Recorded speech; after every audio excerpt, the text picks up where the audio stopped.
turning on my mic. My mic is on. Hey, no lie, I wish I was lit. I wish I was laying in the bed right now myself. Oh, that's all right. I ain't doing nothing till like. Let me show you. Just hold. 2 more hours. I'm leaving at fuck that. I'm leaving at 1:30. Exactly. Fuck that. I'm no weirdo. What's up, guys? Good night. Friday night. Just came from the Valkyries channel. They had a fan service Friday. They was just chilling in there, talking it up with the other Valkyries. I'm coming on for the late night edition. We're going to talk about everything in the world, from basketball to politics, the Ukraine war, stupid people, incels, losers, and all types of other shit. So hang tight. And a little bit of Dragon Ball Z.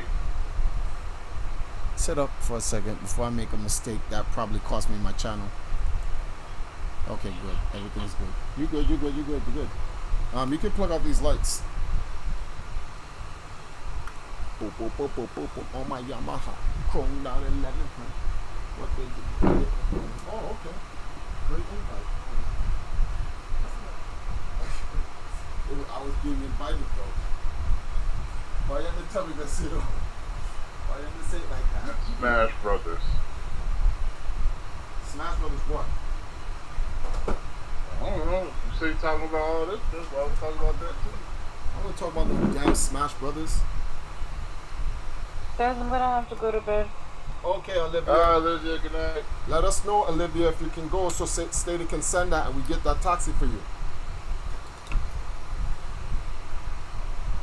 I guess she got off. She jumped off too early. Oops. I'll hit her up tomorrow. We'll find out.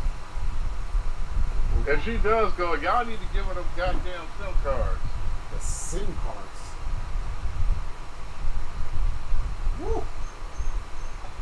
The 400 gig SD cards I got you. That's I need 500. to get that to her, let Leon program or whatever. One, it's 500. Two, I'm using one of them already on the thing. I only got Sasha's SIM card. Is the one I did not use. Alright. Clearly, as you already know, I'm not even really even using them shits. Let me see. Oh crap! I didn't even set up the damn channel yet. I just jumped straight on. That's wild. Hey, move. I find it funny that the dog can get that close, but I can't. Some shit, boy. Black women treat black men worse than dogs. Okay, outside. The try for it outside. Shit. Hurricane, out. Out, out, go, go, go, go. What are you doing? Out. Get out.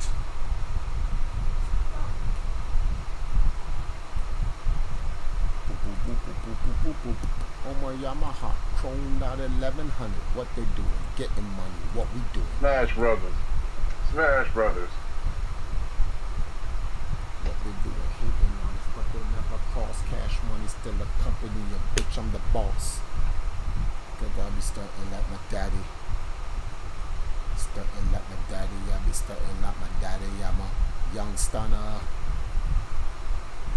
Alright, let me see what we can do here. Hold on for a second, guys, because like the doofus Triforces, he just jumped right on the stream. I'm only going to be up for 2 hours. I'm not going to sit in the stream for like 6 hours waiting for dudes to come in and come chill. And we are here for a purpose. To my side, my noble Einharjar.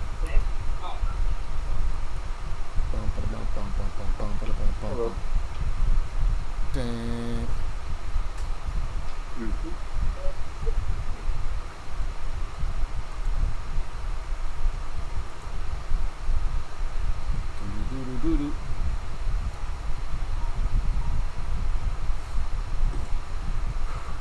So if you guys are wondering what the hell video game is on the top of the screen, the guys like, yo, Travis, what the fuck are you playing? Well, I wasn't playing it. It was on the Valkyries fan service stream.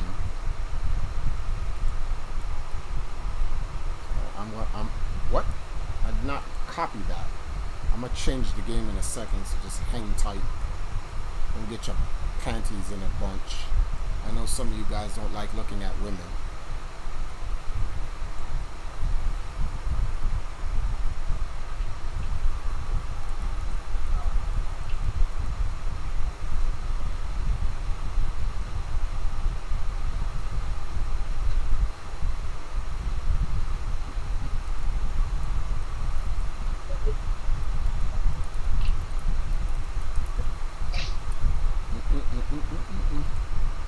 Believe it or not, this game is actually... Wait, what? This game is actually cool.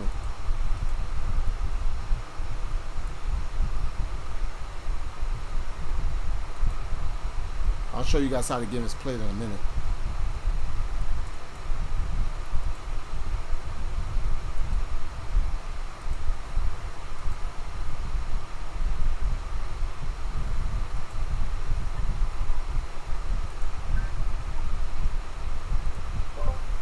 Okay, you know what? I'm just gonna stop my stream. Oh, what's up, Rashawn? I was wondering if you dipped. No, I just been mostly just silent. I didn't use it. Okay. Are you sure right now? Yeah, I started streaming like 5 minutes ago. Are you streaming on your channel? Oh, on my channel, yeah. I gotta eat, Oh, okay. even though I ate. Yeah, dude. Yeah, but it is what it is. Yeah, I might as well just wait and stop my stream. I haven't streamed in a while. I gotta eat, yo, even though I ate. By the way, where's Sash right now? She went in the bathroom. Up, After the bathroom, okay. yeah, uptown. Okay, so let me just set up my stream. When she comes back, let's try to check out my stream, which I'm also gonna be streaming on YouTube as well. So Well, you're streaming on Twitch, so if I'm not on Twitch, Valkyrie fans can go to your stream. So. no, I'm streaming on both YouTube and Twitch. Oh, okay. Uptown. Yes, I'm back to do a stream. So Well, when she gets back, it's gonna come because I want to show her something. uptown. Let me just set it up. I've been streaming a while, so I might as well get it done. Make a song about me, I'm throwing shots back at him. Bitch, I'm a pipe. She like a crack addict. When she saw me cooking eggs, she thought I was back at it. You know, there was a time when Lil Wayne was nice. I gotta eat, yo, even though I ate.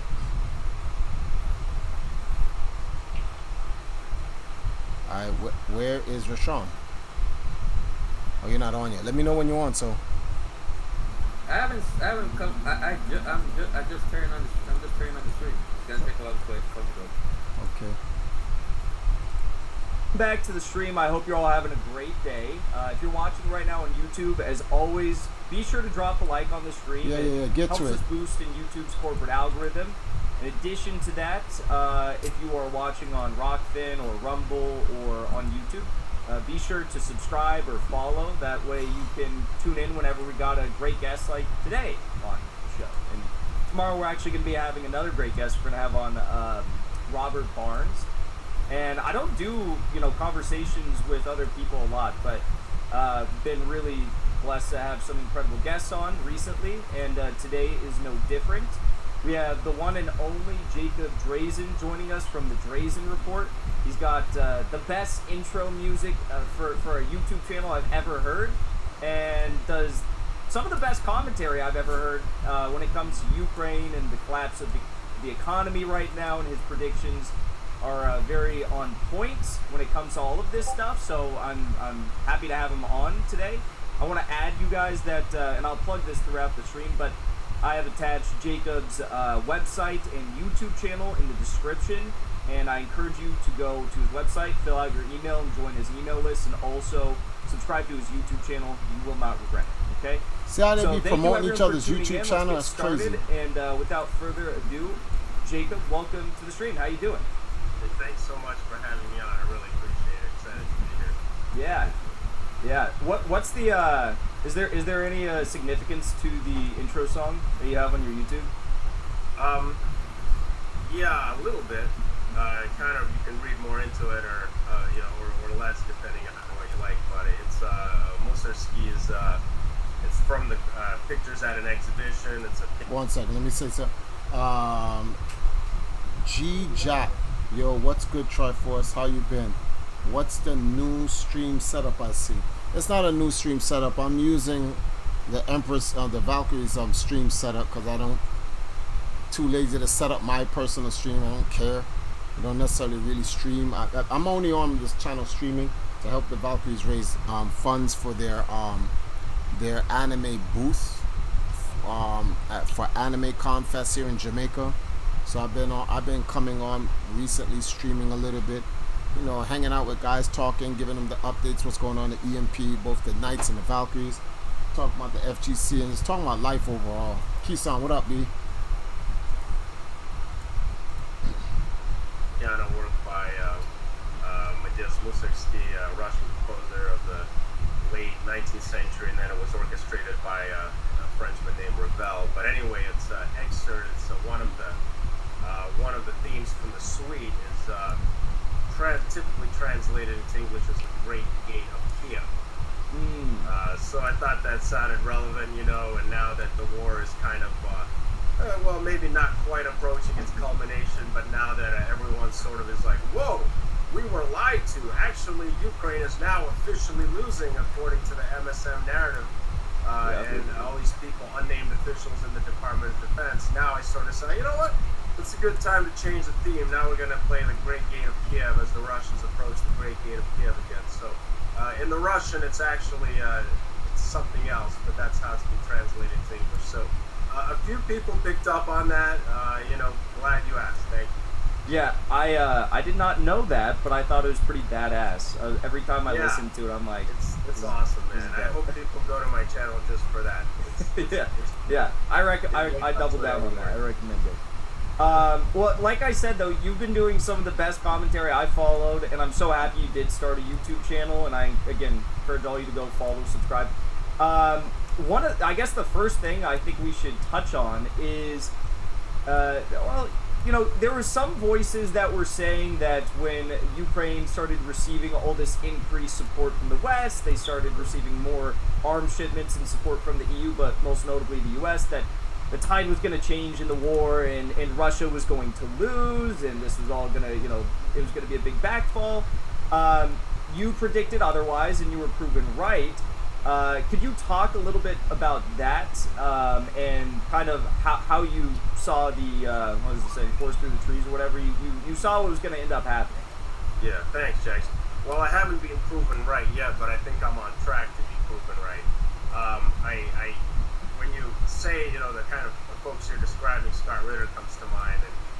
Well, EMP has been going okay. I wouldn't say it's going on well. COVID has made a lot of restrictions to EMP. We don't have, remember, we're not a sponsorship organization, and we don't have the backing that we used to. It's actually less now. The organization runs based on the supporters of the community members. It's always been that way, but now more so than ever. So, the guys are interested in going to tournaments and stuff like that still. Like KDZ wants to go to EVO, so I'm gonna help him get there. He's still awake.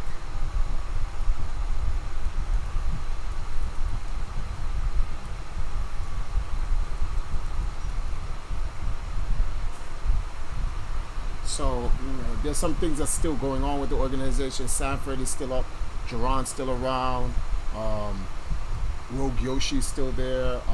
We have Evil Jagan, we have Ninja CX. We have a bunch of guys in EMP that's still playing. You have to remember the scene is not as hardcore as it used to be, especially when the powers have changed over. Take this into account. Pokimane is owns part of evil. Let that sink in. So yeah, it's a lot of things.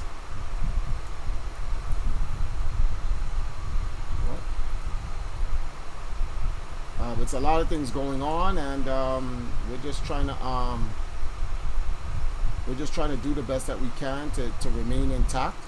Right now, we're in the age of social media content creation, and we're trying to generate content. And so I say this to a lot of people, like when they go, so describe how Empire Arcadia operates. So you have the guys and the girls, the Knights of Arcadia and the Valkyries of Arcadia, which make up Empire Arcadia. The Knights focus more, 80% focus on competitive gaming, 20% on content creation for entertainment. The Valkyries are 80% in content creation for entertainment and 20% on competition. So it evens out. So right now, what's going on, especially because of the pandemic and us getting out of the pandemic, content creation is king right now. In fact, in my opinion, content creation has always been king. So the girls make better content than the guys just because they're girls. Some people say that's not true. It's because they have tits and ass. What's your point? Like this fucking stupid point ever. Like this is so fugazi and just like so what? Like yes, they have titties and ass, and that's what we look for. Like it's not women watching them, it's men watching them. So the entire point of even mentioning that, like, oh well, that's not fair. They got tits and ass. Yeah, but you're watching it, dumbass. Like shut the fuck up. This is so stupid. It's like complaining about porn. What? Yo, why do people watch porn? Like, oh my god, it's like so disgusting. Don't you fuck? Yeah. How did you get in this world? By fucking. Okay, shut the fuck up. So, I'm like, to each their own and whatever the case may be. So EMP has kind of pivoted a little bit to focus a little bit more on the females because they create the content creation, which it helps in terms of marketing other brands and companies. Like the stuff that I'm doing with the girls. When I came here to Jamaica back in 2014, 15 was so difficult to do with these corporations in Jamaica. The minute I use the girls, hey, I get a lot more. I don't get as much blowback, and it's a little bit easier to work on with them. Why? Because it's like working in McDonald's.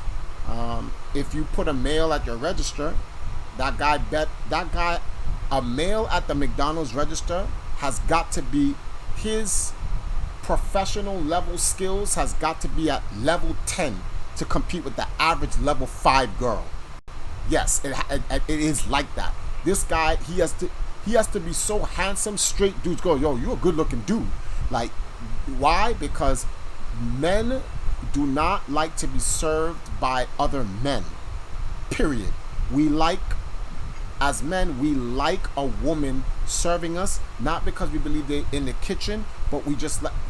Okay, let me break it down. You know why Hooters is in business still? Because tits and ass is serving us food. I don't want to see a dude come up to me and serve me food. The average dude doesn't want that. I like to see a nice, attractive woman serving me food. I like to see a nice, attractive woman at the bank, attractive woman at the supermarket. I just like to see an attractive woman. The only time I ever want to see a dude helping me out in something, war, killing, and construction, shit like that, guns, drugs, and all that. That's the only time. Why is it like that? Because that's just the way the world is. Outside of that, I don't want to see go to welcome to KFC. How may I help you? Hey, oh, thank you. I'll take a number. I'll take a big deal, rather than yo, welcome to KFC, yo man. How may I help you? Fuck you, nigga. Alright, we don't do that, but you get the point I'm trying to make. But yeah, that's just the way the world is. So right now for EMP, women work, and that's why we have what you see on the screen. Racks and rap. In rapping right now, look what's going on in the rap industry right now. The rap industry, despite you have your top rappers and what set of music is played in the club more than anything else? Thought music. That's what's being played in the club. Dudes is tired of hearing dudes talking about which girl they smashed. It's just corny. And to be honest with you, like, some of these girls is rapping better than most of these dudes. This is crazy out here. Like, how these dudes is allowing this to happen? Because they were never that good to begin with. Like, all the OGs are either dead or in prison. I'm like, with the exception of Snoop Dogg and Dre. Like, yo, that's crazy. I never consciously thought about it, but you're 100% right. That's just a normal nature in us as men. So when people complain about it, it's stupid to hear men complain about the very system men set up. It's not like women said, oh, let me go into front of the register and use my titties to sell. No, we did that. We as men did it, and then we as men are complaining about it. Like, what? It's like Twitch. Dudes goes on, why is all of these big titty bitches coming on our stream and taking our platform? Because we want to see sexy, big titty, fat ass girls playing video games. No, it's not. Well, I don't know about you, bruh, but I do. I'm like, I remember when I was young and I used to go in the arcade and say, where are the girls? And guess what? When DDR came out, we used to go to the arcades and we were so used to smelly ass dudes who didn't wear Old Spice or any type of deodorant, playing Street Fighter and Marvel and fighting and robbing each other and stabbing each other and selling drugs in the place. DDR came in and you saw a girl coming in, she started DDR. Guess what dude said? Hold on. Yo, chill. We run that set next. And dudes would line up around the girl and watching her dancing and jibbling around and shaking, and I'm like, yo, this game is kind of cool. And then, the smart guys learn to play DDR. You know why? Because they want to be able to have something in common with the girl. So they go, oh, you know how to play this game too? Yeah, I'm nice at DDR. And they go, oh, cool, let's dance together. And that's how the guys be talking. But some dudes wanted to be in the arcade and play Street Fighter with another dude. And I'm not saying that to put down the fighting game scene for doing that. There's nothing wrong with that. I'm just saying, because like guys who be playing Street Fighters still can get cheeks. But you just have some guys, like, they be going in the arcade and they're just like, they just into the game and the game alone. A girl will come around and like, that shit don't change nothing on brother. Brothers is still there rocking the game. A girl be like, you're kind of nice at playing the video games, yo, stop talking to me, B. And you're like, yo, chill. Yo, what is that? This is what it is. And you're like, and I grew up in that era, and this is like, that shit was suspect, B. Couldn't be me.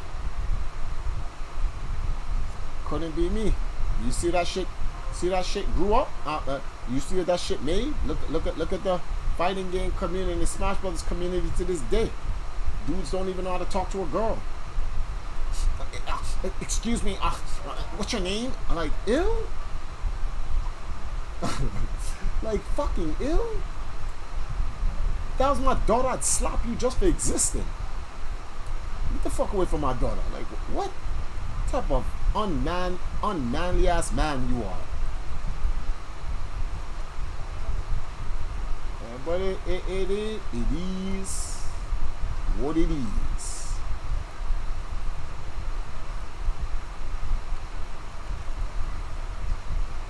I remember the game said some shit. Some guy was like, yo, what women bring it to the table? And game was like, yo, what type of era do we live in where dudes is asking girls what are they bringing to the table? I was like, facts. That shit sounds mighty suspect to me. Imagine your dad asking your moms back in the days, what you bringing to the table? You look at your father and be like, Dad, what the fuck? You be like, what the fuck is that, Dad? We mean your mom's got to bring something to the table.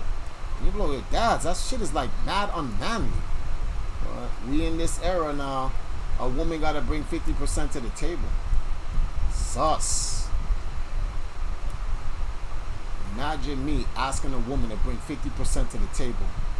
What's the point of me being a man then? I ain't asking to bring shit to the table. There's a certain level of pride a man has when a woman asks, honey, how are we going to deal with this? And the man goes, I'll find a way. But we ain't in that anymore. Honey, how are we going to do this? We'll find a way, honey. We'll find a way. That shit so is... does that mean you condone sugar babies and What's a sugar baby? all that again? stuff?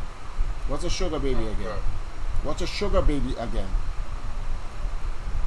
One that just gets stuff from dude all the time. Pretty much somebody we know of. No, well, that's stupid. That doesn't make any sense. Like, of course I'm not going to condone a sugar baby or whatever.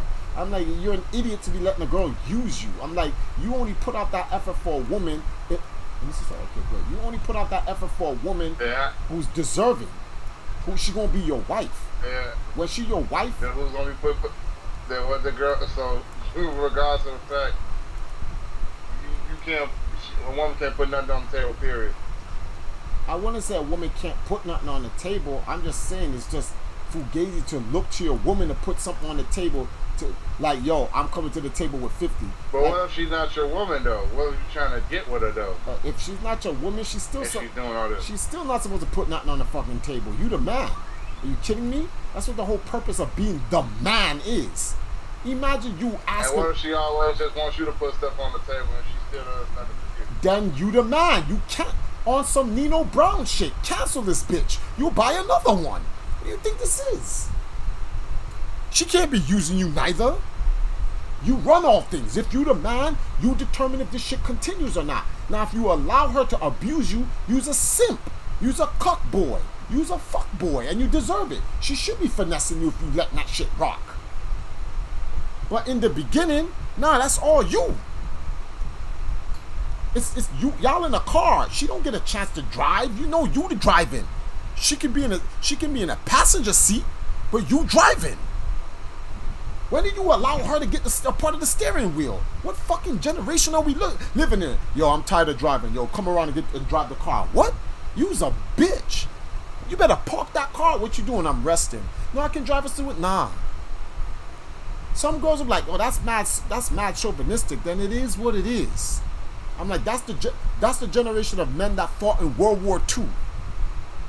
That fought against Hitler. What about the guys that don't have a car, but the girl does?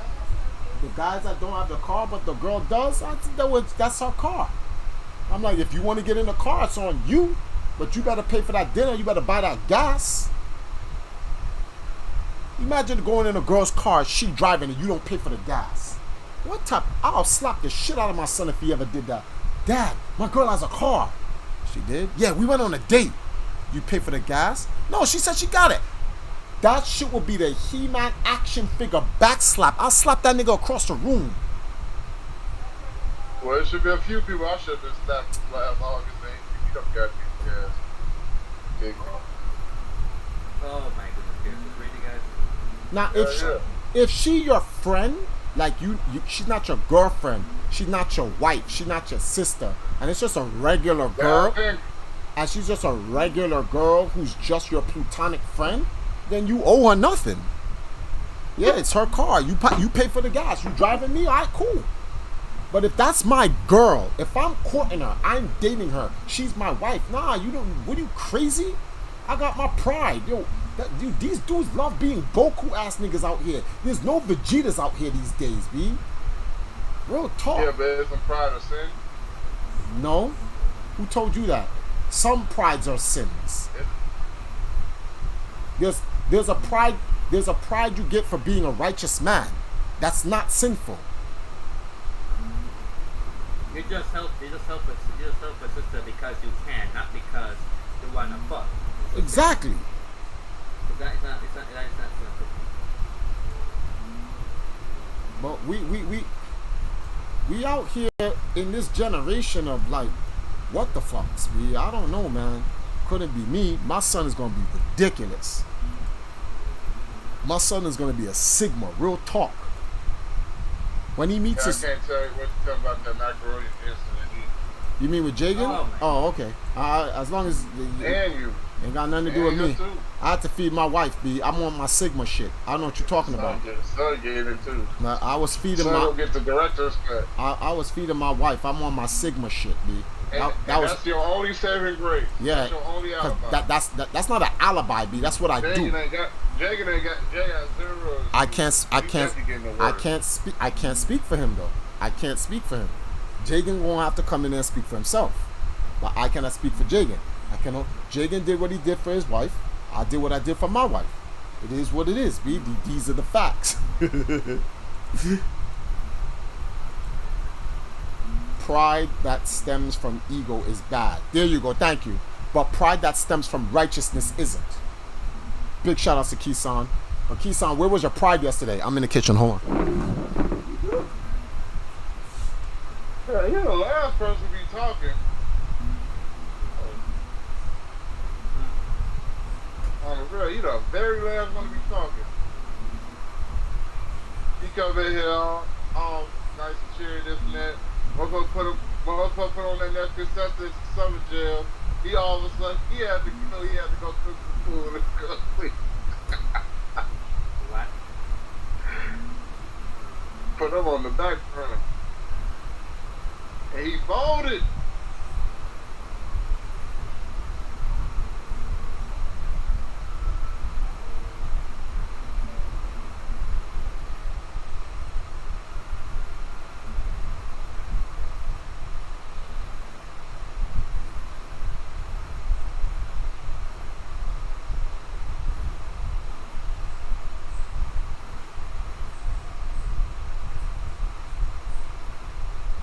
Okay, I did not expect the fact that comes along.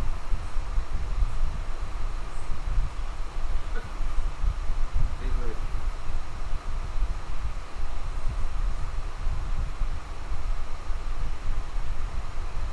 should have thought they were to get me. Oh, yes, there it is. Look, the reason but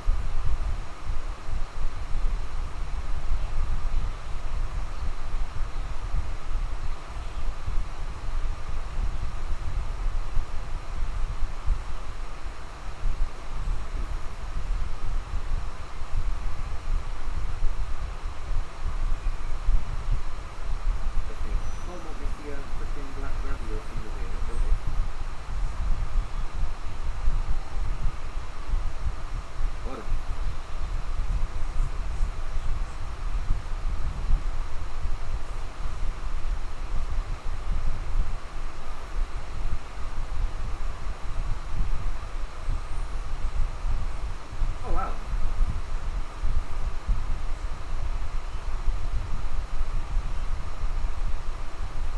Despite that's one of my favorite.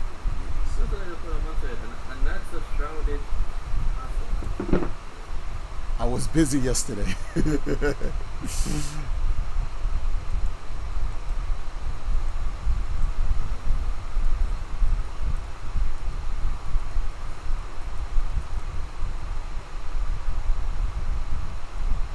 an interesting color. This is shrouded Nebula's color. Yeah, it looks like it.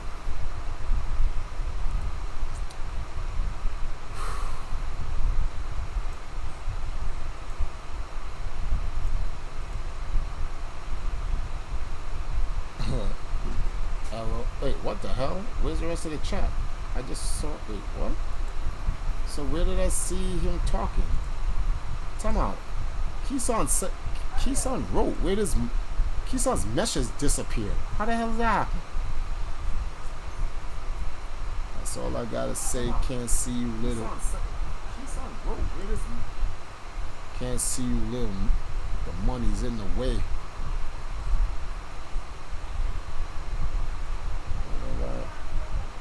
Might as well. Hey yo, girl, these girls are fine as fuck. You late, Jack. These girls have been around for like 6 years. These are the Valkyries. Well, and that's not even all of them. Those are just the Valkyries in Jamaica. We have Valkyries in Africa. We have Valkyries in the U.S. You late, B. But the reason why you don't see these girls on my channel like until now is because the Valkyries channel. Oh wait, we got a donation. Who that? Drop Topox has just donated $5. Oh, Drop Top, what up, B? Thanks for the $5 donation, bro. I appreciate it. But yeah, the Valkyries have been a part of the Empire since I created the Empire. They're just the female version of the Knights. That's it. But yeah, these girls been doing what they've been doing in Jamaica for like last 6 years. Whereas if you're wondering where's Triforce been, well, while dudes are still hanging out with other dudes, I've been hanging out with them. I can't speak for other people. The guys that you hear in the stream right now, they even came down to Jamaica to come hang out with them. But some other dudes want to go play Smash Brothers. Nah, they don't want to. They don't want to play Smash Brothers. Some other dudes is smashing brothers. I'll be right back. Hold on. Oh, once again, drop top shout outs. Thank you for the donation. I appreciate it. Just to let you guys know, when you guys donate, your donations go towards the Valkyries. The Valkyries are trying to get an animation booth. Well, animation booth. A booth at Anime Confest, which is Jamaica's annual anime convention each year. And they're trying to get a booth there. So I'm trying to help them raise money between now and July 25th to help pay off their booth. So when any donation that you guys put in, that donation goes straight to them. So if you want to help out these fine ass ladies, please, by all means, my brother.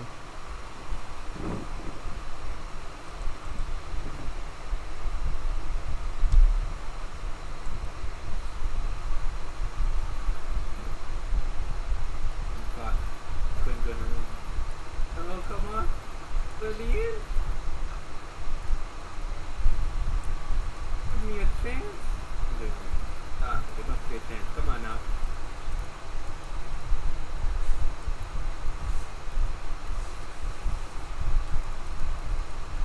Come on. 1 second. Hey.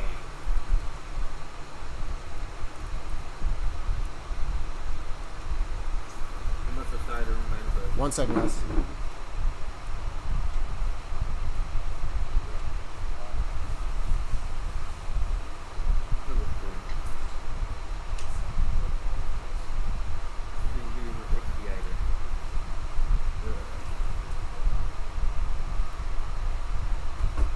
I don't see how y'all can play Call of Duty thing like that every day. That's just so fucking boring.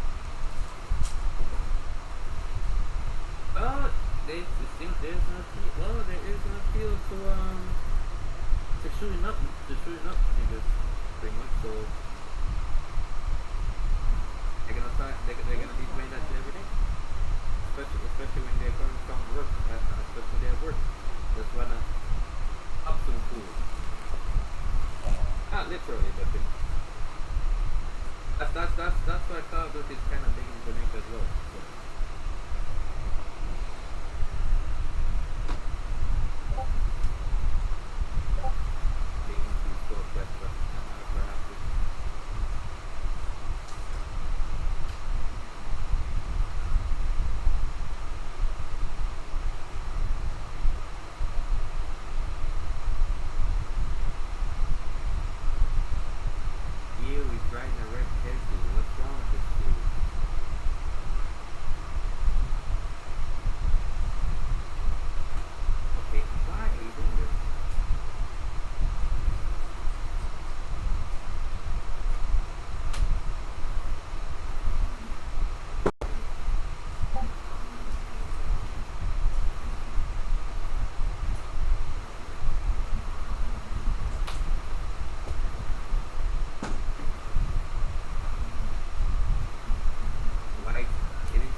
Did they say when they're gonna finish the rest of JoJo's Star Adventure Star Ocean yet?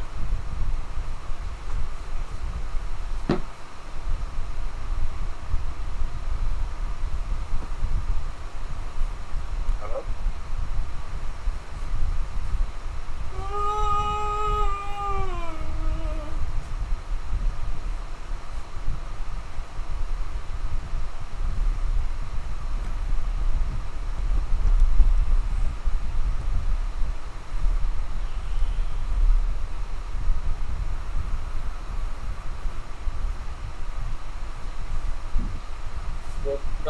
Okay.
Whew.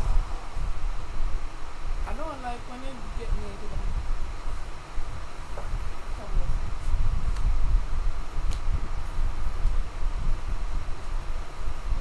No, sir, no thought. There's no thought about that.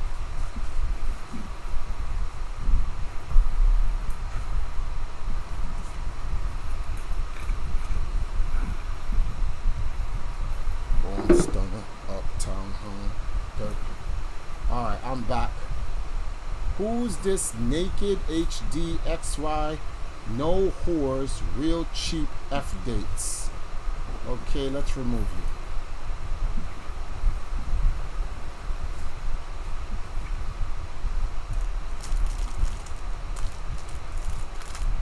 But I need to do more than hide. No, I don't need to hide you.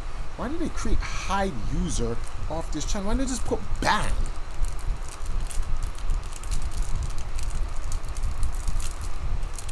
I don't want to put the you put user on a timeout, but you don't get me to ban the person.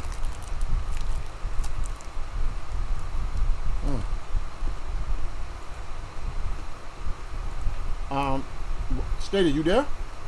Sean, you there? Yes, I'm here. Oh. I was You present. the one ain't been here. Yeah, I was in the bathroom.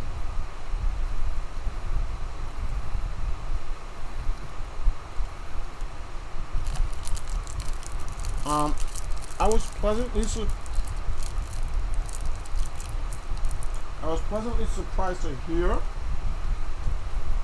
that the Valkyries were very popular in Jamaica, and so many guys like them.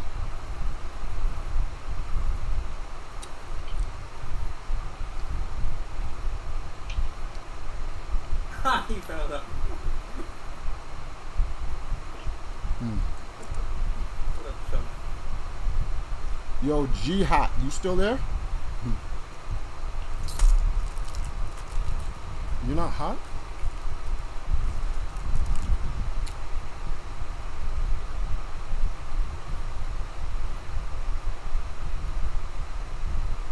Jello. Oh, you come back. Some mysteries men will never solve.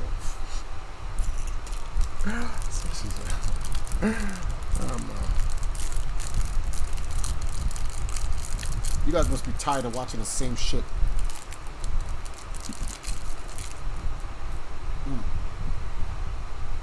On the screen. Hold on, I got you.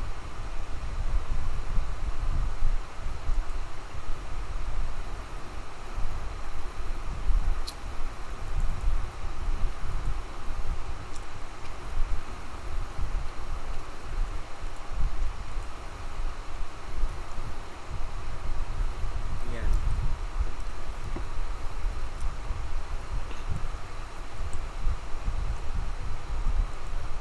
Let's see what the rest of this war report's saying. He never said that Russia will lose and Ukraine will win, but he did, when this $40 billion aid package came around, he did use the term game changer. And apparently he now did an interview with Larry Johnson yesterday or the day before where he's clarifying what he really meant by game changer, that it wouldn't really change the game, but it's a game changer that doesn't change the game, so it doesn't really, it's like, it sounds like Bill Clinton arguing over what his is with Kenneth Starr.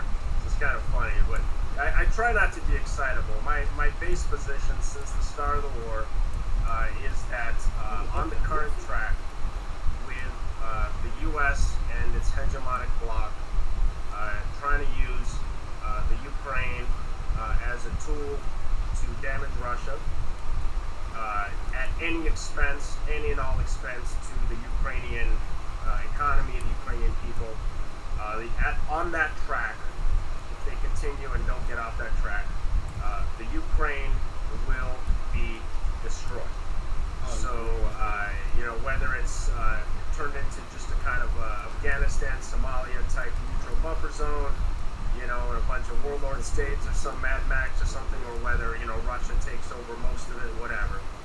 The Ukraine, as the administrative entity that we still know it today, will be destroyed. That was my base position, and I've been open to changing my mind but so far nothing since February 24th has really changed my mind.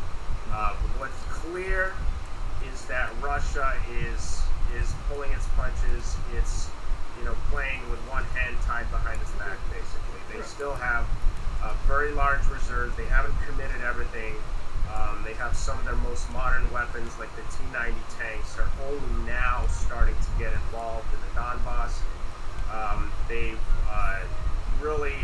they have enormous manpower that's still available. What they've been doing is sort of cycling people in and out, so that it's not like World War II where you're in it for until we win, right? They've actually been giving people a break, unlike the Ukrainian side, right? They've been cycling people in and out. And so I'm not saying that they're not struggling in terms of, the war is stressful. But they're clearly on a path to absolute victory. And, I've been on that track since day one. I don't see anything that would change my mind. I think that conceivably, in the first days and weeks of the war, if the Ukraine had mounted a capable counteroffensive when the Russians were extremely spread out, they had a really weird battle plan where they try to take absolutely as much territory as possible and sort of just, try to also encircle Kiev and sort of just intimidate the government into a surrender. That didn't work out, and it was a little loopy, a little screwy. We don't know all the details. Maybe they try to buy off some people, buy off some of the Ukrainian oligarchs, officials, whatever, to just run away or surrender or whatever. But we don't know, but it didn't happen. And I think that would have been the time to have a counteroffensive when they still had their forces that were relatively intact, and they still had I haven't heard from you in an entire week. Because remember, yeah, just been busy. Alright, okay. Why is Stated's profile picture that screenshot? You gotta talk to him. What do you mean? You guys know? No, I actually don't. I legitimately don't. That's mad random. Okay. Alright, and then did Danny pay his 1,000? No, Danny did not pay his 1,000, but something. Wait a minute. Hold up a second. You said it was over 200, or it reached 1,000. Nah, well. Robin was in the call. Robin can confirm that it got up to 1,000, but I want to hear this because we tried a speed dating thing, which we wanna do something on your show, the Real Waifu Hours, where anybody who donates on the Real Waifu Hours, we got to do it where it's got to be free, because it's like, doesn't make sense to say donate on the Real Waifu Hours, but then you have to donate on the actual show. But like where anyone who comes on the Real Waifu Hours and watches the show can win a free nomination for the Valkyries Speed E-Dating. The reason why Danny was in the Discord, because he actually donated to be a speed dater. It was Danny, Rashawn, Robin donated to nominate Stated, but Stated said no. Random. Kisan got nominated, he denied. This was crazy. Zamosa. So it was Zamosa, Danny, and Rashawn. And then Mocats, for the first time in existence, donated to cock block Rashawn. Shit was wild. Pretty good stream though. A lot of people came in. We actually made up for 3 lost days. If not for that stream last night, this week would have been like the last 2 weeks before. We would have been in week 3 with another negative 500, but we made $240 yesterday. Jin just stopped by. Was out. Quick pause. I'll be right back. Okay.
Yeah, so it wasn't anything malicious or anything like that. It's just that he actually came through and helped out. So I can't, even though that's not the price of admission, but things are looking grim. So we got to make some concessions here.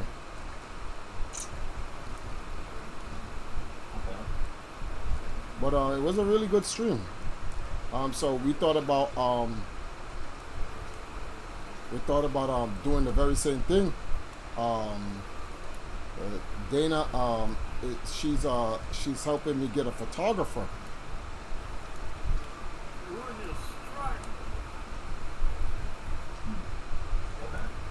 And for the entire purpose of getting this photographer is to just off the strength of we're trying to get a retreat next week. Bring all the girls over to the retreat, do the photography, and then do a Valkyrie speed dating at either the pool or the hot tub. With the objective of trying to, if we spend 300 and change to get this place to do, we have to.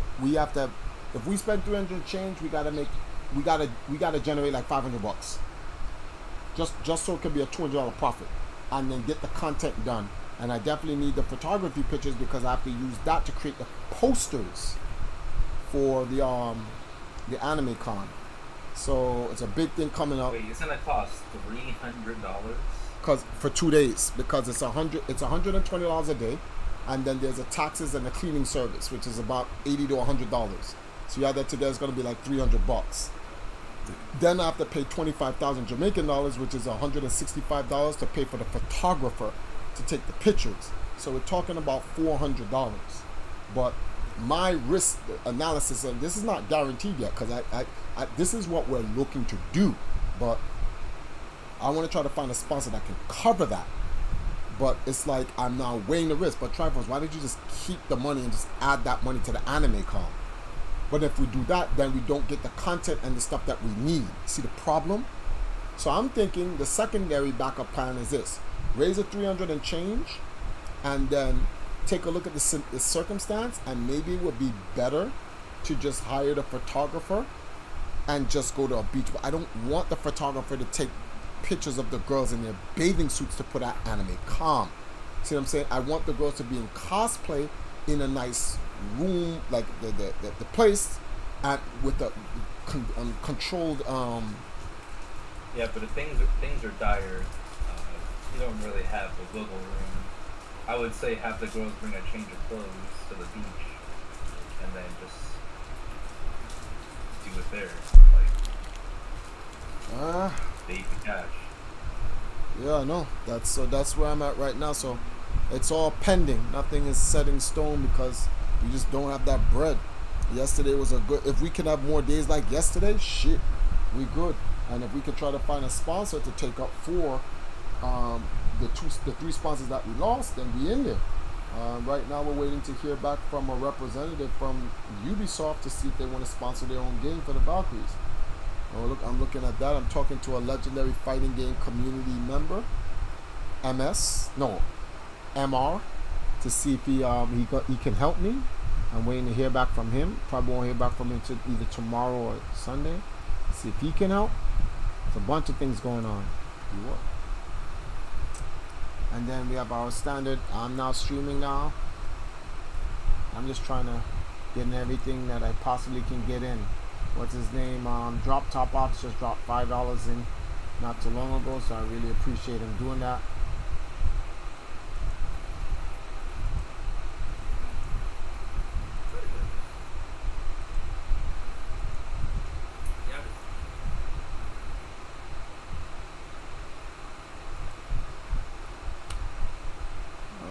We got a new guy from Facebook. Join the Discord and everything. In fact, to bring in more people to come support the Valkyries, we're gonna have to start letting some of these guys in directly through the front door, through just donations. Because for some reason, I don't know why they just don't apply for Valkyrie fans and let it be that. Noah, good night, Noah. I'm gonna be up for a little bit. I'm over here talking with Jagan. We almost at Oh, our, we're streaming? yeah. On my channel though. So no fucks are given here. The Valkyries channel, they finished. Well, we didn't say anything stupid. He said, "Yo, we're streaming." I have no idea. Let me see something here. Oh shit! Oh, that's not good.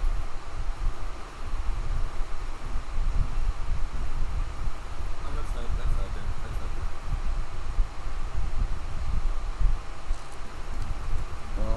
Let's see something here.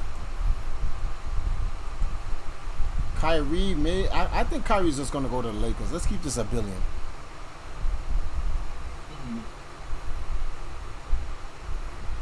As much as I want to believe that, Kyrie, Pass me your I'm gonna thing, make. man.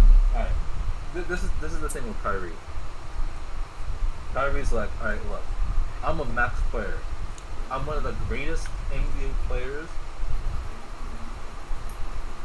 that the world. I'm one of the greatest basketball players that the world has ever seen. You're not gonna disrespect me by not giving me a max deal. Alright, Nets, if you really want to play this game, I've already given up $17 million because I did not want to get the COVID shot. Yeah, money's not a thing. That's why I say he's going to the Lakers. Money don't mean nothing to him. If I leave, you're stuck with Kevin Durant and Ben Simmons, and KD is not going to be happy with that. So I suggest. But the Nets don't. The Nets' best thing is the Nets' greatest thing to do is literally let Kyrie go. That's all they can do. They can't win. You keep Kyrie. Kyrie does what he wants in your team. He runs your team. Then they're gonna get mad and want to get rid of him. So it like just You cannot let a max player go, especially when you don't have cap space. So that's why Kyrie's doing what he's doing, because he has the power. the Nets are in a tough spot. Yeah, But- he has all the leverage right now. But even though he has all the power, the Nets can say, all right, you got all the power, you win. Fuck you, go. Kevin Durant goes, start rebuilding now. That's not going to work because they traded all their picks to Houston, and until like 2027, Houston owns all their picks. Well, So if you suck, all right, I'll get the next LeBron in the draft. All that goes to Houston. oh, don't depend on your draft. You just gotta look at it like, yo, look, this is what it is. We gotta make it work with who we got. That's it. They cannot win. They've already lost.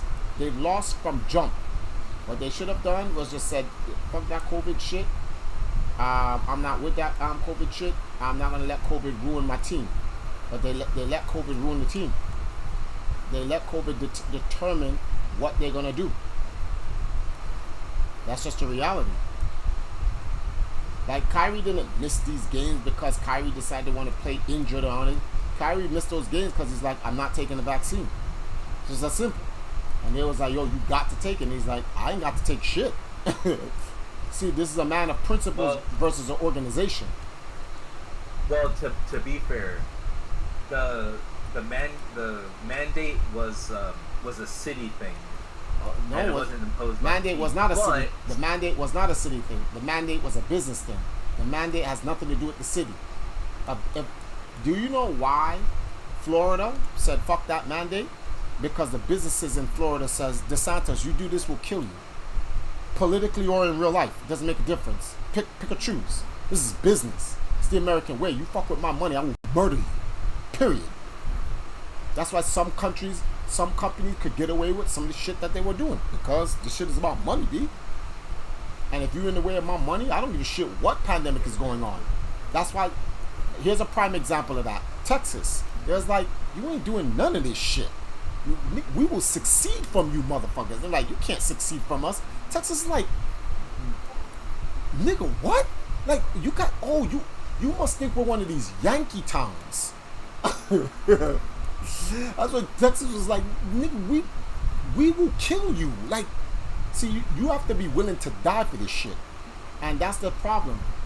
A lot of these people are not willing to die for all of this shit that they talk about. Kyrie is like, yo, I'll end my entire basketball legacy. I'm like, I am not basketball. Like, basketball does not define who I am as a man.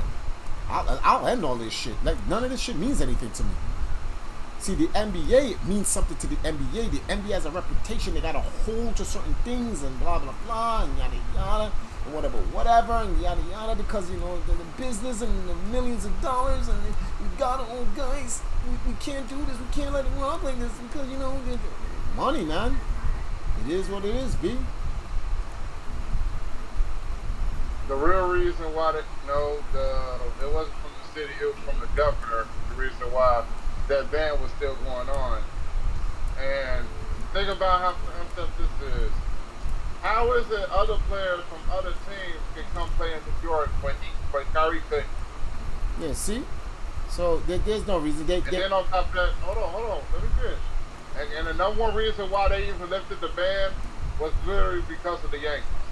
Because the Yankees was about to go to Florida and go play there all their games there since this whole ban thing was going on. And see? So that's when the government told the mayor, raised that, to lift that ban shit off with this and that. See, it was all about money, like you said. See, keep this in mind. Not because the Yankees Kyrie Irving when he played in the playoffs. Keep in mind that the mandate. Keep in mind that the mandate wasn't even legal.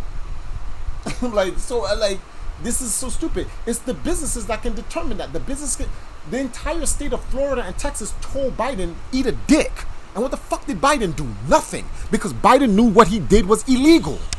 He needs a Supreme Court to make that happen. And he didn't go to the Supreme Court. He just gave his commercial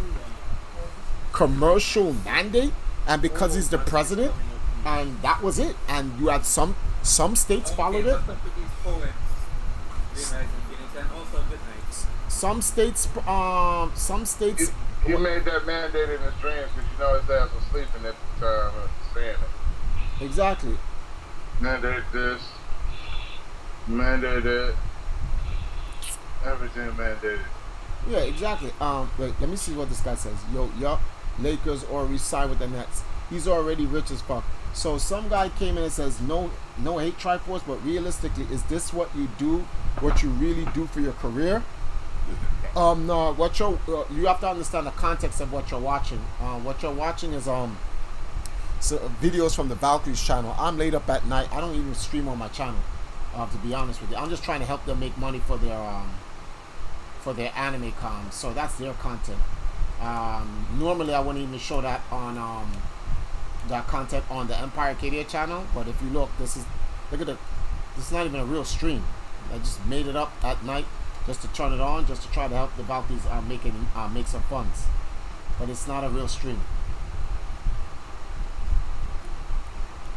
And even if it was a real stream, here's my question to you: what's wrong with the content that you see? Legitimate question.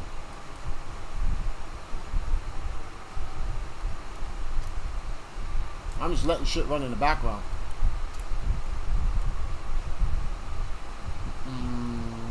Dang. Whoa. And this puzzle game is mad cool. Oh.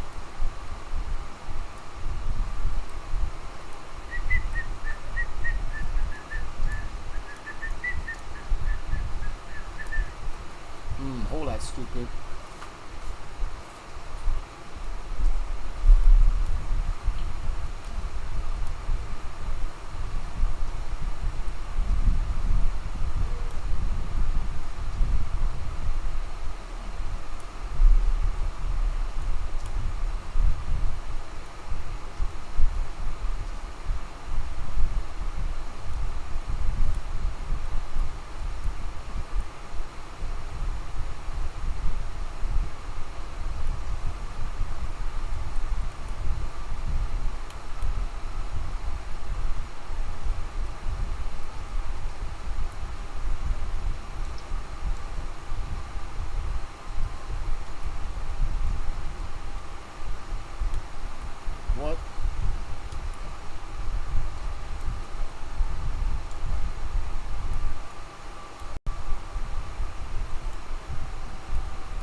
second. Let me figure this puzzle out. Merc.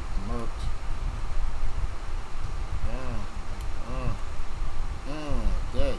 Stupid. Alrighty then. Bam. Okay. Bam. Okay, boom. Oops.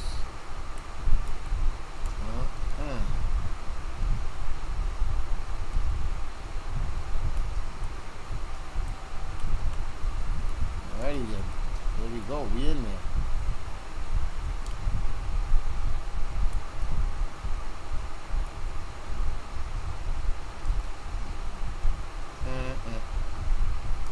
I'm gonna come on to your questions in a second. Hang tight.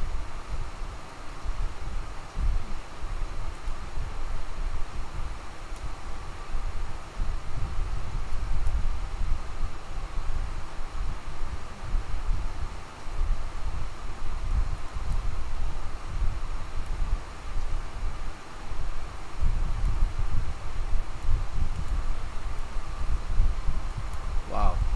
Alright, come on. Don't play these games with me. Wow. Don't play these games. Okay, good.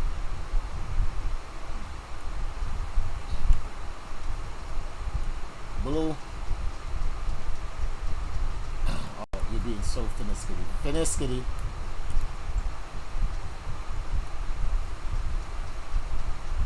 What do you mean?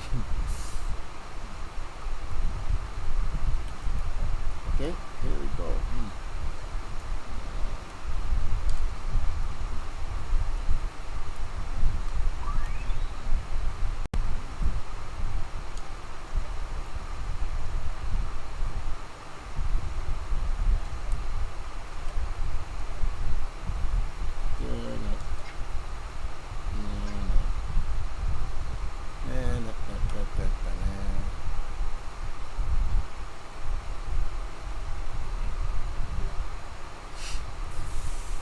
Alrighty then. Did Jagan leave because I said we were on stream?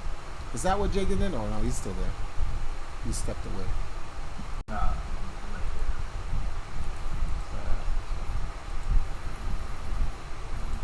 He used a lucky charm. Lucky Charms is magically delicious.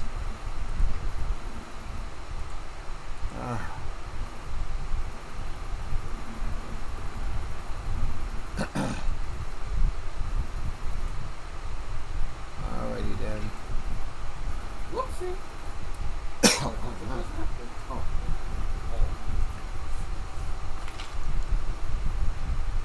See, you feel like this is like people using all the freeway, but this is like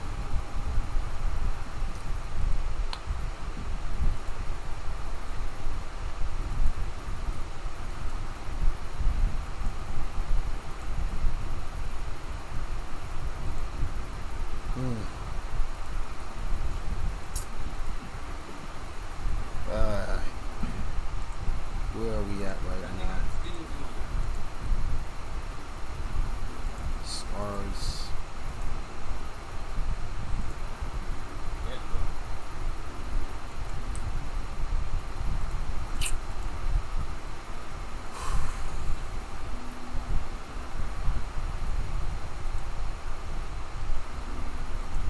Check this out.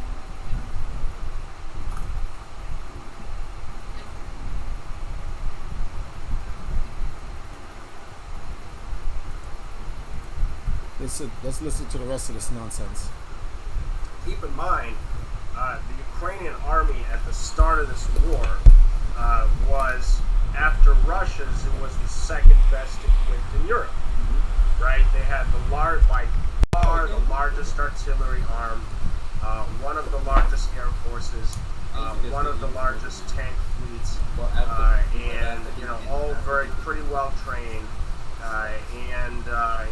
They basically they've lost it almost all, to the point where now they have to get these old tanks from Poland that are sort of junkers, and they haven't been maintained in 30 years, been sitting around since the fall of socialism, and so they're taking all these donations You know, they're getting MiG-29s from some country that doesn't want to admit it, probably Bulgaria. You know, but they're now they're trying to reconstitute something that they completely lost, which is their hardware, right? Why would, you know, this country had, you know, something like 1,000 tanks, you know, 2,000 armored vehicles on February 24th, you know, 500 multiple launch rocket systems, etc., etc. Where are they? Well, they were destroyed, you know, and so, but they were you know, extant in the first days of the war, and that would have been the time to have some type of a counteroffensive when Russia was coming in from all sides, very dispersed, you know, kind of very weird attack plan, you know, now it's too late. So now it's too late. I think, you know, hypothetically, they had their stuff together, they could have done something in the first days or weeks, but unfortunately for them, as I told Duran a few weeks ago, you know, they don't have any experience doing counteroffensives. It's not something that they were ever really successful at, or any kind of offensive warfare. So, you know, but they lost that opportunity, and since then it's just static defense, attrition, and they're being attrited. You know, and in the last 2-3 weeks, we've seen the narrative shift here. And it's really a remarkable thing, man. I mean, you know, a couple of times a week, well, at least once a week, I go to Old Town Alexandria here near Washington, D.C. To drive one of my infant daughters to therapy. And I drive down Queen Street, which used to be, you know, that's like Flag Street. In that Old Town Alexandria, it's Flag Street. It's where all the Republicans have their American flags up outside their townhomes, and all the Democrats have their rainbow flags up, or whatever the flavor of the month is. The Democrats generally don't do American flags. You know, I haven't quite figured it out, except maybe they don't really like the country. But you know, but when the Ukraine war, you know, BLM, they have their BLM flags. That's kind of out the window. When the Ukraine war started, they put up the Ukrainian flag. I don't know where they got them, you know, maybe Amazon, I don't know. I mean, where did all these Ukrainian flags suddenly come from? I mean, like, did someone just mass-produced them before the war and kind of had a shipment waiting in advance? I don't know, man. But, you know, they put all these Ukrainian flags up, and in the last 2 weeks, they've been coming down. Really? Yeah, it's just amazing. I wrote about this a little bit on my blog just in the last day. They've been coming down, and what's interesting is they're, for the most part, not getting replaced by the rainbow flags that were there before. Interesting. So now you have this predominance of Republican flags because the Democrats on that street are just burned out. They're like, you know, just forget it. You know, we're not putting up any more flags. I guess they're burned out with all the virtue signaling all the trendy causes. So now it's a preponderance of American flags in that street and that entire neighborhood, which is something I'd never seen before. It was always like 50-50, neck and neck. But clearly, you know, the shift in the narrative is a wonderful thing to see, because people who are told that, you know, Ukraine is winning for, you know, two or I guess 3 some months, all of a sudden, whoa, you know, their steam starts coming out of their ears, and they don't even want to hear about it anymore. Yeah. Right? If you're like, well, I was wrong, I was fed a lie, bam, that's it. You don't want to admit that you were wrong, that you were lied to, as usual, as they lie to you about everything else. It's just, okay, you know, you turn off from it, right? So maybe I'm reading too much into this one neighborhood, boy, what's up, man? It's interesting to me. I don't think you are. I mean, it's really been, the Ukraine story has been stripped out of the headlines in the mainstream media. Yep. They're not talking about it. And when they are, it's sometimes out even in a somewhat accurate light, you know, giving testimonies from American soldiers in the Donbass, for example. We've seen that. I'm curious, though. So you're on the West Coast, right? What's that? You're on the West Coast? Like, yeah, Los Angeles. Yeah. So we have our big trashy tabloid paper that we have over here. It's called the Washington Post. You might have heard of it. And it was like at least above the fold. Well, I just lied. See, tabloids don't have a fold. Above the fold, it was like for 3+ months, it was all Ukraine all the time, or Russia sanctions or something. Like almost every above the fold story you could look at, and it was like maybe out of 4 stories, 3 would be about the war or about the sanctions. Now it just disappeared. It's amazing. What's replacing? Is it economic issues or? Yeah, some economics, some abortion. Yeah. A lot of the January 6th stuff, man, they hyped that up. Yeah, they're trying to make Pence into a hero now that, he saved the republic, he saved democracy. I guess they want to go up against him in 24 because they know he's going to be easier to beat because he's not popular. Yeah. I don't know, that's all I can think of. So, Yeah. sorry I cut you off. No, that's interesting. It definitely seems like, I mean, I don't get physical papers here, so I just feel, I look at the media, I look at the Washington Post, and I see this stuff. But as for the recent developments in Ukraine, and I mean, we saw EU leaders go and meet with Zelensky, EU member state leaders, and then we saw Boris Johnson go and meet with Zelensky, and then we saw Jens Stoltenberg come out and say that, we're gonna continue supporting Ukraine and we think they can take back the Donbass. This was days after he said that Ukraine is going to have to make territorial concessions. Do you think that there could be a resurgence of, support for what it's worth? I don't know, but do you think there could be a resurgence of support in military and fiscal aid for Ukraine as we're beginning to see kind of a rift form between some EU member states and some more NATO-aligned states? Well, a resurgence implies that there was a decline at some point. There's been no decline. They're sending they're now sending more than they've ever sent before. I mean, it's just continuing. It's not stopping. And so I think it's too early to talk about resurgence because again that would imply that they sort of cut back on the military assistance. But I think what's happening is. Almost as soon as they send it in, Russia destroys quite a bit of it. Russia's been destroying a lot of it as it's sort of, it has to make its way from Poland to Western Ukraine, and then they, try to hide it somewhere and, play like the game with the clamshell rocks or whatever, like the hucksters on Times Square where they try to hide it and Russia bombs it. And basically, I think my estimate is Russia's been probably destroying about 1/3 of the hardware that they've sent before it even gets to anywhere near the front lines. So they've done a really good job of that. But that still means that, maybe 2/3 gets through, but, a lot of it gets chewed up pretty quickly on the front line. We've seen a lot of photos and videos of these destroyed howitzers from Uncle Sam, or these howitzers getting hit. Also the smaller amount of hardware the Ukrainians still have left over from before that hasn't been completely wrecked. The Russians are still taking that out. So ultimately, I mean, it clearly prolongs the agony, but I think that that a lot of this stuff is just not getting to the point where it can be utilized, right? Whether it's destroyed en route or it's destroyed shortly after deployment. We've seen, I watched these videos from Russian war correspondent accounts on Telegram where they take a Ukrainian position and it's just flooded with javelins and NLAWs and RPGs and, ammo, and it's like, guys, you have all this stuff, why aren't you fighting, and it's just not, it's not quite like the Afghan army where they're just running away on the first minute, but, they've got too much stuff and they don't want to use it, you've got to presuppose that for this stuff to be really useful, people have to be prepared, to fight to the death, and in a lot of cases, they're not doing it, they don't believe in the Ukraine that much. I mean, they're not being invaded by aliens, they're invaded by basically people that are very much like them, essentially speak the same language. T'Challa, what's going on, man? Video after video, listening to just thousands of the tons war. of equipment that the Russians have collected.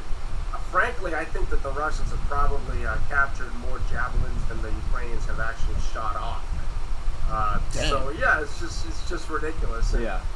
The one thing I haven't seen them capture too many Stingers. I've seen maybe a couple, but I think those have been put to better use. But the javelins, the Russians. There's videos even back in March where Donetsk and guys were just training with javelins. Like, here's our captured videos, here's how to use them, and then they would go on the range and shoot these javelins for practice to learn how to use them. And you'd have these Donetsk militia guys walking around with NLAWs slung over their backs. I mean, I think some of it was kind of trolling, but it's on video, man. I mean, it's just funny. And so you can arm people all you want, but are they going to use it? Are they going to be able to use it? Are they going to be in a position where they can use it? No, not necessarily. I mean, they keep falling back, and I honestly don't really know what difference it's making. I think it's kind of delayed the Russian advance,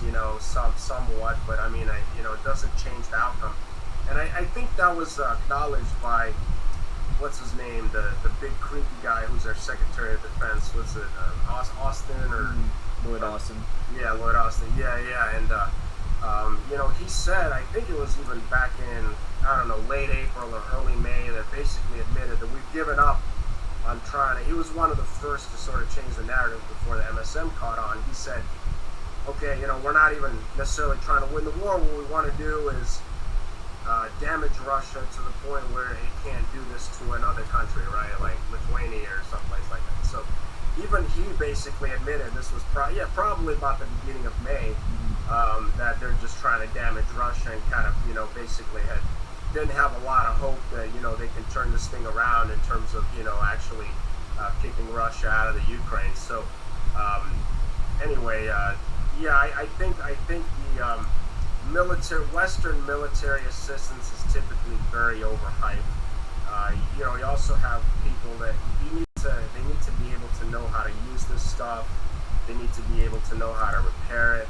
And right now, the Ukraine has a problem with its sort of professional army. What are you guys doing up so late? And the rest are sort of pinned down, now maneuverable in the Donbass. That for any units sent to reinforce any front, it's mostly these militia units, so-called territorial defense militia units, or it's units that are made up of, for the most part, draftees and mobilized reservists. And so it's not, for the most part now, it's not even a professional army at this point. And you have hundreds and hundreds of accounts, including some that have been carried in the U.S. media, that, these guys saying, we're not seeing this stuff. It's not getting to us. Or if it gets to us, we don't know how to use it. Or if we know how to use it, it doesn't work, or whatever, So I think the stuff is overhyped. I mean, we saw in Afghanistan that Uncle Sam, spent hundreds of billions, and probably $1 trillion on that war and occupation, but also tens and tens and tens of billions of dollars equipping the Afghan army, and now it's all in the hands of the Taliban. So just sending arms, it's overhyped. It's overhyped, and I think the realization hasn't quite hit yet that this is all a big waste. But Ritter apparently had an interview to that effect today, which I agree with him on. So yeah, I want to shift up gears here a little bit, and I appreciate all your insight on that. And for everyone watching, I have Jacob Drazen's website and YouTube channel linked in the description of this live stream. So go subscribe, go sign up for his email list. You won't regret it. Okay. There's some breaking news today. Actually, I think it was yesterday, coming out of what's going on in Lithuania, in Kaliningrad. Basically, this Russian exclave that Lithuania has shut off, trade routes to, essentially railway routes, I believe. Could you give some insight on that and what that means and what the potential backlash could be towards Lithuania? Yeah, well, I think it's actually two-day old news, but it hasn't really been internalized by the MSM yet, so they don't seem to think it has any significance, or they're not paying attention. But so the history of Kaliningrad is it's a part of the former German East Prussia, which historically a German area, 100% German, and then it was all the Germans left in 1945, right? They evacuated, and basically the Russians came, and there was this beautiful German city is partially destroyed, but it's Königsberg, right? Königsberg, and they renamed it Kaliningrad and settled it with Russians and Ukrainians, and right now it's one of the nicer parts of Russia. It's kind of has some resort areas that were also kind of inherited from Germany, and really a nice place by all accounts. It's also home to a very large part of Russia's electronics industry, such as it is. So it has some economic importance. There's also a major naval base there. By Russian standards, pretty big naval base. So it's very important to Russia. There's also about 1 million people living there. Since the collapse of the USSR, it's being cut off from mainland Russia by Belarus and Lithuania. Well, Belarus is obviously firmly in the Russian camp now, so that's not a problem, but there's still Lithuania you have to go through. Now, Russia has a treaty with Lithuania. It's actually done in English, among other languages. So, international treaties typically are written in English, so people can look it up. And it stipulates that, Lithuania will allow Russian civilian, at a minimum, civilian cargoes into Kaliningrad without hindrance, right? And what they've done in recent days is, under the pretext of enforcing European Union sanctions on Russia, they have basically put a stop to quite a bit of that rail traffic, because they said, okay, we're gonna now interpret European Union sanctions in such a way that any goods that could not make it into Russia, by, like, from a European country, like, let's say from France to Russia or England to Russia, anything that's sanctioned, which basically everything except for food and medicine, right? Anything that is on the sanctions list, we're going to interpret these sanctions now as saying that you can't ship it from mainland Russia to Kaliningrad, Russia. You follow? That's how they've interpreted the sanctions, just all of a sudden. But they're also saying that they're seeking clarification from the European Union. So it seems like there was a local initiative, but now they put it in the European Union's court and say, hey folks, do you support us on this, or do you want us to back down? That's what it seems like to me, right? But what you see, this is part of a process of pushing the envelope, right? And very dangerous, because fortunately Russia still has, air and sea access to Kaliningrad. They haven't blockaded that yet, right? It would be an obvious open act of war, but it's inconvenient, and they can't fly directly over Lithuania, right? They have to go around the Baltic Sea into St. Petersburg. So it certainly pushes up the price of commerce, and pushes up the cost of buying anything or doing any business in Kaliningrad, right? So it's not good for the people there. They can't survive this. But the point is, it seems to be part of a larger trend. I'm not saying it's a conspiracy or centrally planned, but it's part of a larger trend of trying to push the envelope and see what Russia will tolerate. We saw today, and I have it sort of as breaking news in my blog, that Ukraine today attacked a Russian gas extraction platform. I'm not sure if it was a pumping or a drilling platform, but basically a gas platform off the western coast of Crimea. Let me see what T'Challa's saying. American is destabilizing itself. Either severely damaged The or sunk in and killed planetary 7 desire civilian Russian for workers economic that were collapse working that once rig. Ukraine and Taiwan merge with the United Nations. It's all out war against the United States corporation. U.S. citizens are debt slaves, POWs. Yep. So this is a massive escalation. I was really surprised almost that this happened, because this is obviously a civilian infrastructure facility, and it has no direct military value, right? I mean, okay, the Russians need gas, and they make money from gas, whatever, but what Russia's been doing in the Ukraine is they've done enormous damage, right? They've wreaked enormous devastation, primarily with their cruise missiles. But what they do is they attack infrastructure targets that have direct and immediate impact and assistance to the Ukrainian war effort. So they've attacked fuel depots, fuel tanks, also the actual production facilities at refineries. They've attacked traction stations in western Ukraine, which are these transformers that provide power to overhead power lines so that the Ukrainian electric locomotives can run, and obviously a lot of that involves, the trains bringing Western weapons into the Ukraine. So they've also attacked supposedly a tunnel in Carpathia somewhere that was being used to ferry weapons. They've attacked several bridges that were used to move weapons or fuel, but the Russians have not, for example, attacked power stations, right? Power plants, right? So because it's understood that this is a purely civilian target. People need their light.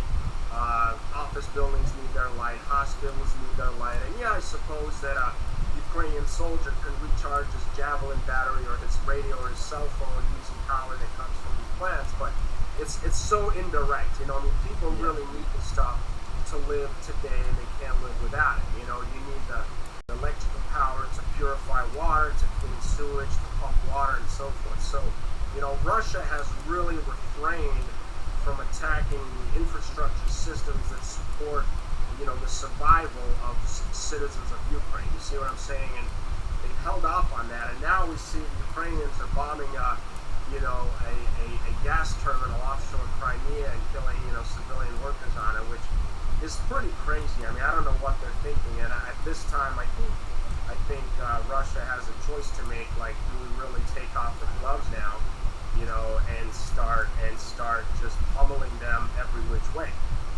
And my guess is they won't do it, but we'll see. Yeah, the shelling in Donetsk has also increased, and they've been targeting more and more civilians there as well, more civilian casualties than we've ever seen. And I believe Russia they sent some backups. Like, I think Pushilin asked for some Russian defensive forces to help them there. I don't know what that's going to do, but I think they sent some. But it seems like the Russians have kind of tried to at least stop themselves from getting distracted and trying to just go all out, and they're kind of just trying to focus on what their main war strategy is, right? Yeah. Recently, apparently in recent days, for the first time, they've really had a fairly heavy bombardment of these artillery targets, these artillery positions that are shelling Donetsk. The Russians have tried to take them out to some extent with cruise missiles, which is not the first time that Russian cruise missiles have been used tactically, but it's the first time that they've been used to any significant scale in immediately the Donetsk area. So that's something new. The Russians have, they have a lot of artillery, they have a lot of air assets, but it's still limited. And what they're doing is they're trying to use their artillery and their tactical aviation to support their advance in the North Donbass, right? In the area of Lysychansk and Artyomovsk and Slavyansk and so forth. So, which is quite a bit north of Donetsk city. So, obviously, from now the people of Donetsk probably have to suffer some more, before they can get some reprieve, because they're just, they're not defending them. Unfortunately, with limited resources, is not the priority, right? One last thing I want to touch on before we start talking about I want to get into the state of the U.S. economy with you, and how this is all kind of intertwined and impacting, exacerbating the issues we have here. There's been some people who have predicted, and anything could happen in war. Predictions are only so good as what we know is currently unfolding, but some people have been predicting that there could potentially be a coup of Zelensky that might take place. If history is any indicator of what the U.S. has done when the empire is tired of our puppets and our vassal states, it might suggest that this could happen. We've seen Biden come out and speak out against Zelensky in some puff pieces in the mainstream media in the U.S. recently. We've seen some top military brass in Ukraine speak out against Zelensky's administration, his officials recently this week. Do you have any thoughts on this, the potential for something like this, and whether or not I guess it would be advantageous for the U.S. to try and maybe allow or push for something like this to happen? Yeah. Well, I think first off, it's very important, and it's a great question, but I want to qualify this by saying that Zelensky doesn't matter. I mean, he's just an actor. I mean, he's like Biden, right? He's just holding a seat.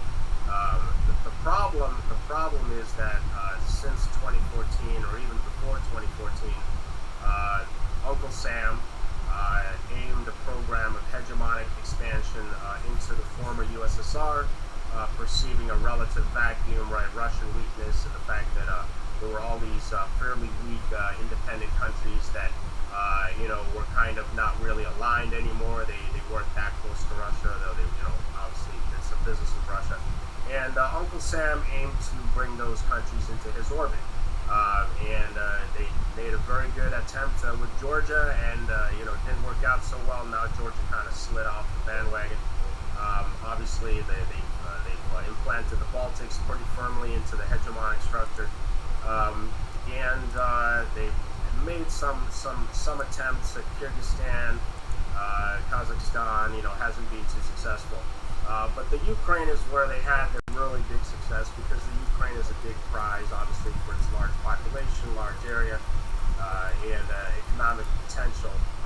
And so, the entire Ukrainian state after 2014 was plugged into this hegemonic program of being a sort of a U.S. political colony. United States political and military colony, where sort of under the guise of building democracy, it became sort of the anti-Russia, or I like to say the un-Russia, right? Like the un-Cola, where they all speak Russian, man. I mean, they try to a lot of these guys, you see these videos of these Ukrainian soldiers that are trying to make a video to Zelensky complaining how they don't have enough to eat, or they don't have enough bullets or whatever. And some of these guys just barely speak Ukrainian, man, and they're trying. And I saw a video of one guy who was like, okay, it's May 22nd, and he said it in Russian, and then he asks his comrade over on the side, like, how do you say 22nd in Ukrainian, and it's just so, it's like, it's just so ridiculous, man. And so, Russian is still the main language in the Ukraine. The Ukrainian language, or the Ukrainian dialect of Russian, or however you want to call it, is mostly only spoken, in the home. I'm not talking about for official business, but in the home and among friends. It's only spoken really in about the western third or so of the country, and everything else is pretty much Russian. So they built up this little mini Russia to be the un-Russian, where we hate Russians, we hate Putin, we want to go our own way, da da da da da. And I'm not here to tell you that that's totally illegitimate. What I'm here to tell you is that's what's happened, right? They built up this governing ideology that we're not Russian, we were never Russian, we're Ukrainians, we're gonna ban the Russian language, we're gonna cut all ties to Russia.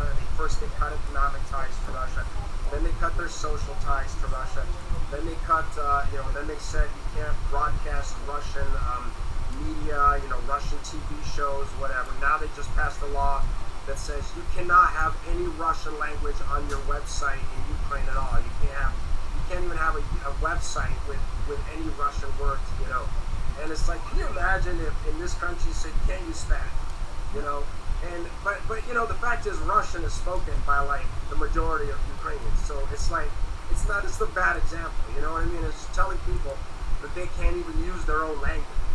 And it's just totally nuts. But you've had this governing system where it became sort of like a mini Russia, un-Russia, but it was basically a knife edge, into Russia, right? Into kind of Russia's side. And Russia really, at some point it was obvious to me, and this is why I kind of predicted that the war was really going to happen, was Russia would have had to act it at some point or other, before the Ukraine got too strong. So that's what they did. Now, in that context, it doesn't matter which puppet, which carrot stick is the president of Ukraine. It doesn't matter if it's Zelensky or Poroshenko or whatever. The fact is, this is a country that, you know, is an American colony, and Uncle Sam will never allow, you know, a sort of, you know, never willingly allow for the political system to change to be more friendly to Russia. You know what I mean? So, you know, you're saying, well, you're asking, well, will they kind of, you know, accept the coup where Zelensky goes or whatever? They might, you know, there's at this point, there's no reason for them to try to get rid of Zelensky because, you know, they're just going to put in some other Muppet there. It doesn't matter. So, you know, the real problem here is, you know, they can't let go of their Ukraine project. They might be able to let go a certain name that starts with a Z and ends with a Y, but they can't let go of their Ukraine project, especially after what happened in Afghanistan.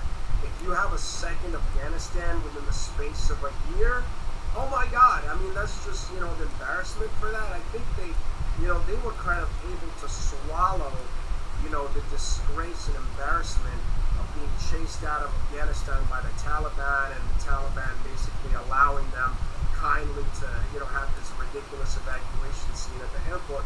They were able to swallow that because they were on the way out anyway. They don't plan on leaving the Ukraine, right? They would rather see it destroyed. So again, it doesn't matter, you know, who's in charge over there. But, you know, I recently, I think you probably saw it, I recently had a video blog where I said that, you know, if things get bad enough, you know, economically in the West, right? And, you know, we have really high inflation, we have food shortages, we have, you know, maybe as I suspect, the corona is going to come back in a big way. And it all kind of comes together at that point, you know, if Russia is just able to then essentially steamroll, you know, what's left of the Ukraine, it may be that the Ukrainian army or someone in the Ukrainian government backed by the army at some point of their own accord replaces Zelensky and replaces the entire regime internally as an initiative from within the Ukraine. And I know it kind of sounds crazy, like this will never happen. They hate Russia too much, you know, they've been fighting Russia, they've lost tens of thousands of guys, whatever. But the fact is, there is precedent. As I said on my video blog, this happened during World War II.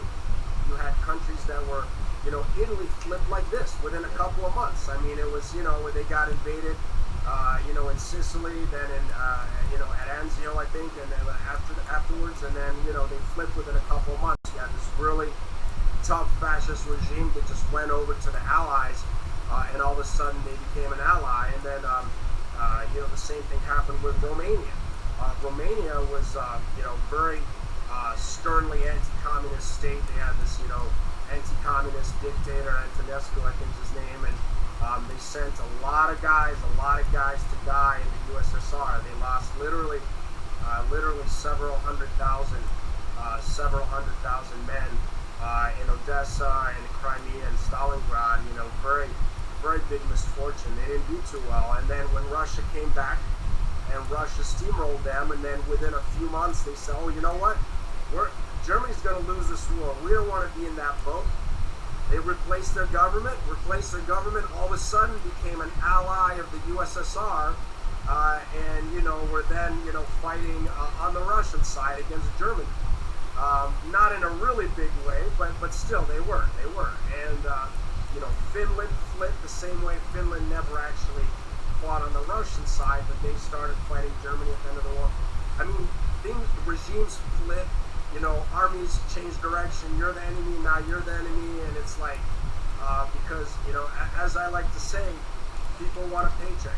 If, you know, if it turns out suddenly these guys get tired of dying and they realize that maybe Russia's going to pay them better, or there's just no choice, but, you know, they want to preserve their jobs, preserve the structure of their organization, the defense ministry, whatever, you know, they want to keep their jobs, they could flip to Russia's side. It sounds crazy now, but we've seen this historically.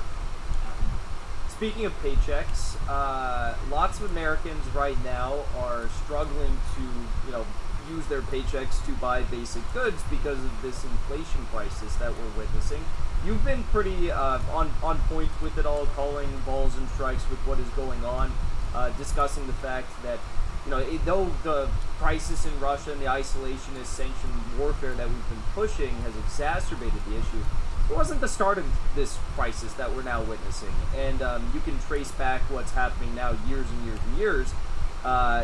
So could you just, for everyone who's listening, might not be that in tune with what's going on in the economy, lots of geopolitical watchers here, explain what's going on and how it all also is interconnected with what's happening with the war and the geopolitical power struggles in this new multipolar world that we are embarking into, or well within now, I'd say.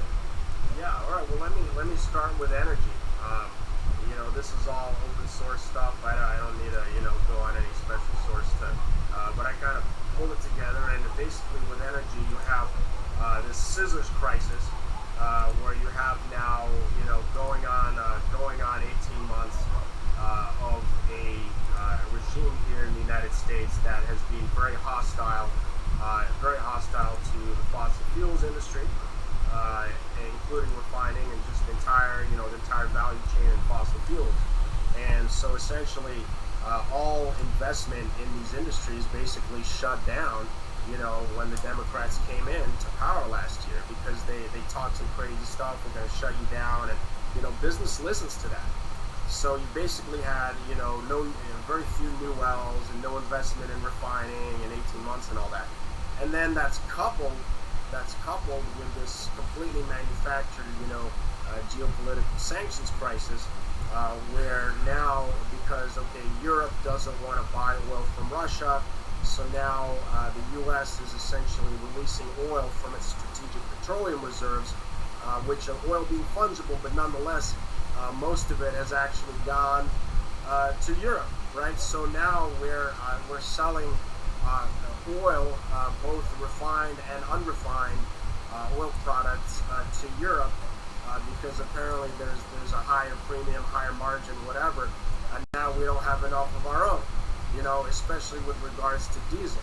So it's just this double whammy where it's the green agenda of the Democrats, and then the whole sanctions game that they're playing primarily in Europe.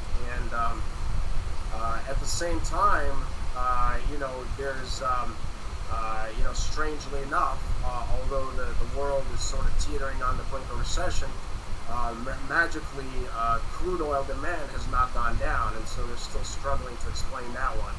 At the same time, and I've been covering this since late last year, specifically last November, there's been a very, very strange weather that's been going on worldwide. We haven't been hit so much by it here on the U.S. East Coast where I am. It's been kind of normal here for the last year, but there's been a lot of droughts that have hit hydropower production very strongly in Mexico and South America, in Central Asia, and a lot of other places. And there's also been very freakish lack of wind, which has really, in the last 4 months of last year and through the winter, it shut down wind power production in Germany and Denmark, among other places, and really most of the European countries rely on wind power to one degree or another. England's another one where it's not nearly as big as Germany, but so the wind power, they didn't have enough wind in some parts of the world. They didn't have enough hydropower in other parts of the world. There were still other parts of the world that had very freakishly cold and snowy winters. For example, Turkey and Pakistan. Basically, what do you have to burn when you're not generating enough electricity with renewables? You have to burn more gas, right? So then your natural gas-fired power plants have to really crank up, burn more gas. Now, obviously, gas is transported, and it's not quite as fungible as the crude oil market, but nonetheless. So then there's a gas shortage. There's also much more gas usage again in Turkey, Pakistan, because they had very severe winters. They needed to heat a lot more. So when you have a natural gas shortage, you also need natural gas to produce fertilizer. Natural gas is the primary feedstock to produce fertilizer. So I saw this coming last year where I said there's going to be a global fertilizer crisis leading to global food shortages, and it could potentially become a famine situation before the end of 2022. And since then, the number of factors that have gone way, way, way wrong has just multiplied. I mean, this was before the sanctions war on Russia. Yep. This was before they sanctioned fertilizer exports from Belarus, which is one of the world leaders. And so, everything has just gone like 10 times worse since I made my prediction that there's a natural gas shortage, which means there's going to be a fertilizer shortage. I called that one. I invested on it very well and made a lot of money, and I'm very happy with that. But it's a little too late to play it, obviously. But so really we have these green folks, right? These Democrats and other Greens. They don't understand that when you curtail or you aim to have a war and war type rhetoric against fossil fuels, you're actually hurting food. You're hurting food. They don't realize where their fertilizer. They don't think where their fertilizer comes from. Where their food comes. At most, they might wonder where their Starbucks coffee comes from. So you've got these very, very ideological, impractical, narrow ideological agenda type people that are looking to please their, campaign donors like Soros or whatever. And they've just blown up everything, and then they've created this completely artificial sanctions war on Russia, where it's just a massive wealth transfer from European and American energy consumers to Russia. They've completely failed to bring Russia down economically. We're at a point where mortgage rates in Russia are now about the same as mortgage rates in America, which is just insane, because a developing economy like Russia is supposed to have much higher rates to compensate for the risk premium, right? Now, we don't, I don't really know how bad it gets from here, but I mean, if it gets much worse, a lot of the zombies over here, the MSM news consumers are probably gonna further abandon the Ukraine. That's my prediction. They're gonna have nowhere to go but to further abandon the Ukraine. And, that's a problem for the Empire lobby and the war machine, because they need at least some token public support for what they're doing, and so it'll be interesting. But I also, as a landlord, I can tell you about rising rates. I mean, I bought some properties. I'm not gonna say how many. It's not like big wheeler dealer, but bought a property as recently as this past December at an investor rate of 3.5%. When if it was to be owner occupied back then, it was 3.25. Okay, now last I checked with my broker, the owner occupied rate for a high quality applicant is 6.5, which is exactly double what it was in December. The investor rate's closer to 7, again double what it was. And at this rate, I'm just shocked by all these people like Barron's and all these national publications and newsletters that keep trying to sell you on stocks and take your money. But they're like, well, there might be potentially a recession in 2024, but we might be able to avoid it, or a recession in 23, but we might be able to avoid it. I'm like, what the hell are you people smoking? We might have a recession now, and it's like, housing, as we learned in 2008, is a really big part, of the American economy. And so is Home Depot and Lowe's and contracting and, getting that new deck done and whatever. It's probably much bigger than manufacturing, we don't really make much anymore other than building materials. So, you've gotten to the point where I, as a landlord, if I was to get a new investment loan, let's say to buy a new property today, in my area, I won't give you all the details, but I've worked it out. I'd probably be, $1,000 if I bought a townhome today, the same townhome that I bought in December. I'd be $1,000 underwater. Paying the mortgage what it is today, the mortgage and the tax what it is today, relative to to December. In December, I was just about able to break even, and rent this property out as sort of break even. Today, I'd be $1,000 underwater. I'm not buying anything. I'm done. You know, I fixed up the properties that I have, and I'm done. And so, you know, and that's not even getting into the first time homeowner market where, you know, you can't, I mean, as like a 29-year-old or 32-year-old young professional, whatever, you're not going to be buying a house at 6.5%. I'm sorry, that's not going to happen. I know a lot of people, you know, on my blog and on my YouTube channel, you got these old timers that like to say, well, Jacob, yeah, I bought my house when interest rates were 12% or 18% under Carter or Reagan's first term, whatever. You got to keep in mind, incomes back then were keeping up with inflation.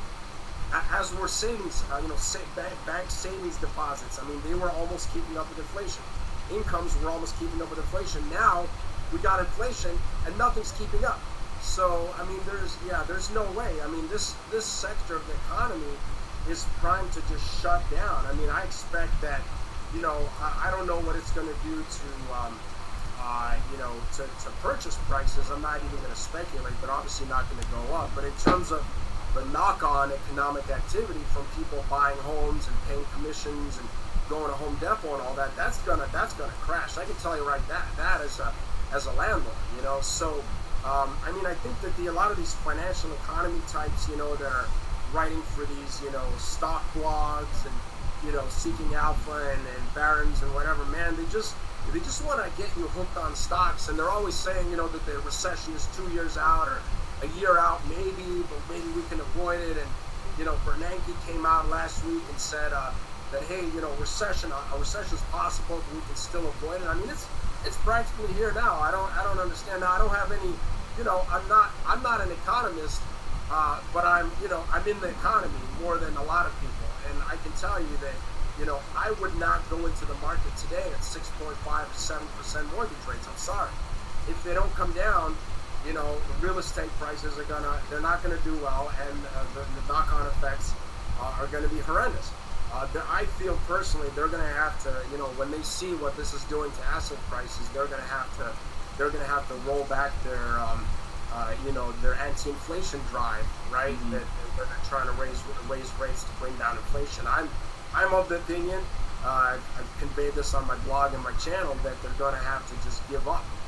But they're in a really tough choice, because now, you know, either they keep jacking up rates trying to fight inflation, in which case they're going to bring down real estate and eventually stock prices, or they can sort of give up trying to fight inflation, bring rates back down, in which case inflation is just going to really, really take off, and that's going to hurt a lot of people who don't have assets, you know, the poor and so forth. So there's really, at this point, there's no way out. I like to say they're out of runway, they're out of maneuver room. You know, it's a long process where we've spent decades and decades and decades as a country kicking the can down the road, kicking the debt can down the road, and it's finally hit the wall. The debt can that they've been kicking has finally hit the wall. At the same time that we have this totally manufactured energy crisis, this manufactured sanctions war on Russia, you know, with food shortages and baby formula shortages, tampon shortages. It's like, this is just, you know,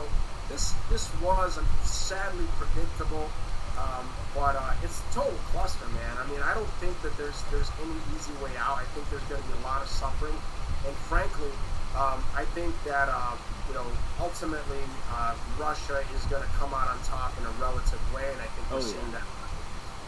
Yeah, 100%. 100%. This is like the worst time ever to pick a fight with Russia. It couldn't have been a worse time. I used to have a lot of readers on Capitol Hill when I was just doing a mailing list, and before I kind of moved it to my blog, and a lot of the old, the mails that I sent, I would put them on my blog. But anyway, before the Ukraine war got going, I was getting really good readership on the Hill. And then when the war started, they kind of all, rallied around the narrative and stopped reading me. I kind of lost about 2/3 of my readership on Capitol Hill among the staff. And anyway, I was telling them, folks, don't get on this Biden bandwagon, to pick a fight with Russia. Just let it go. Let Biden, let the empire do their own thing. Let the Democrats do their own thing, because ultimately, the rah is gonna wear off. Yep. But the high prices are gonna stay, and you don't want to have joint blame for it. You don't want to take joint blame for that, because people understand that the Democrats are green and they hate crude oil and everything, but people understand that a lot of this has to do with the war and the sanctions. People aren't that dumb. You know, the official position of the GOP right now is that it's all Biden. And no, it's not all Biden, it's half Biden. They're blind and they can't speak to the fact that it's this stupid war, sanctions, and the sanctions war on Russia that they've been supporting blindly to keep their donations from the military-industrial complex coming, right? I mean, that's the logic behind it. But basically, you know, I was telling them, I was begging them in caps lock, I was, folks, don't get on board, because you're gonna, you know, people are gonna blame you just as much as they do Biden. Yeah. And what you're gonna do is there's a real chance that you're gonna take an 80 or 100 seat landslide in the House of Representatives in November 2022 and turn it into a 30 or 20 or 10 seat landslide, because you're gonna be seen as part of the problem and you don't have a solution because you were in on it. You know, you were in on this problem from the beginning. And of course, you know, I was getting pretty good readership, but you know, no one took my advice, because again, they're thinking very, very short term. They're thinking, how can I keep the checks from Raytheon coming, right? The campaign donations. So, you know, to keep the campaign donations from Raytheon coming, you got to be rah, kill Russia. And so, but you know, what I predicted has come to pass. I said, you cannot win. I said, I literally said this in January, if not December. I said, it's probably war coming. The best thing is that Uncle Sam does not try to escalate it any more than it is already, because you literally cannot win a sanctions war against the world's leading commodity producer. No. At the very upslope, the beginning of the upslope of a new commodity cycle, right? We're in a new commodity cycle where we have these, you know, cycles, and they last 7 or 10 years or whatever. And you know, the commodity producers, they do great, and then they crash, and they try to live off their savings, and then they do great again, and they crash, and try to live off their savings, and it's a cycle. We call it the commodity cycle, right? And you know, American consumers tend to do wonderful when, you know, Russia and Saudi Arabia aren't doing so great, and vice versa, right? And I said, guys, you cannot win a sanctions war on Russia when we're at the start, the upslope of a new commodities price cycle. And you know, this was all predictable, man. But these politicians are thinking like 2 minutes ahead, you know, because that's how our system is set up. You know, it's set up. How can I I need to keep the checks coming right now. I'm not even thinking 6 months out.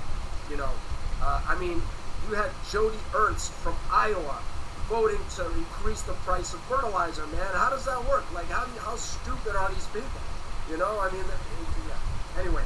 But again, they're not stupid. They're working within the system that has been constructed for them, right? So 100%. You and Colonel Douglas McGregor, I think, are some of the only two I've seen who were very outspoken in calling this all, you know, when everyone else was saying that Russia's not going to invade, this isn't going to happen, and it's just like it's just a feint. It's just they're just trying to make a show of this. So you've been doing incredible coverage. I don't want to hold you any longer than we already have. I know you have you know, short time with us, but thank you so much for, you know, committing an hour here. And you do a ton of content. You know, very long breakdowns that are great on your channel. I encourage everyone to go subscribe. We got 7,000 people in here. You should all go click the website, drazenreport.com. My website, the blog, and the YouTube channel. It's in the fine print under the description. Yeah, it's right there. So yeah, everyone go please, subscribe, please. Sign up for the email list, do all that stuff. Yeah. And yeah, thank you so much for coming on. I really appreciate it. Hey, thanks a lot. It's been great, Jackson. I really appreciate it. Thank you. I hope to see you again. Take care. All right. Have a good rest of your day. All right, everybody.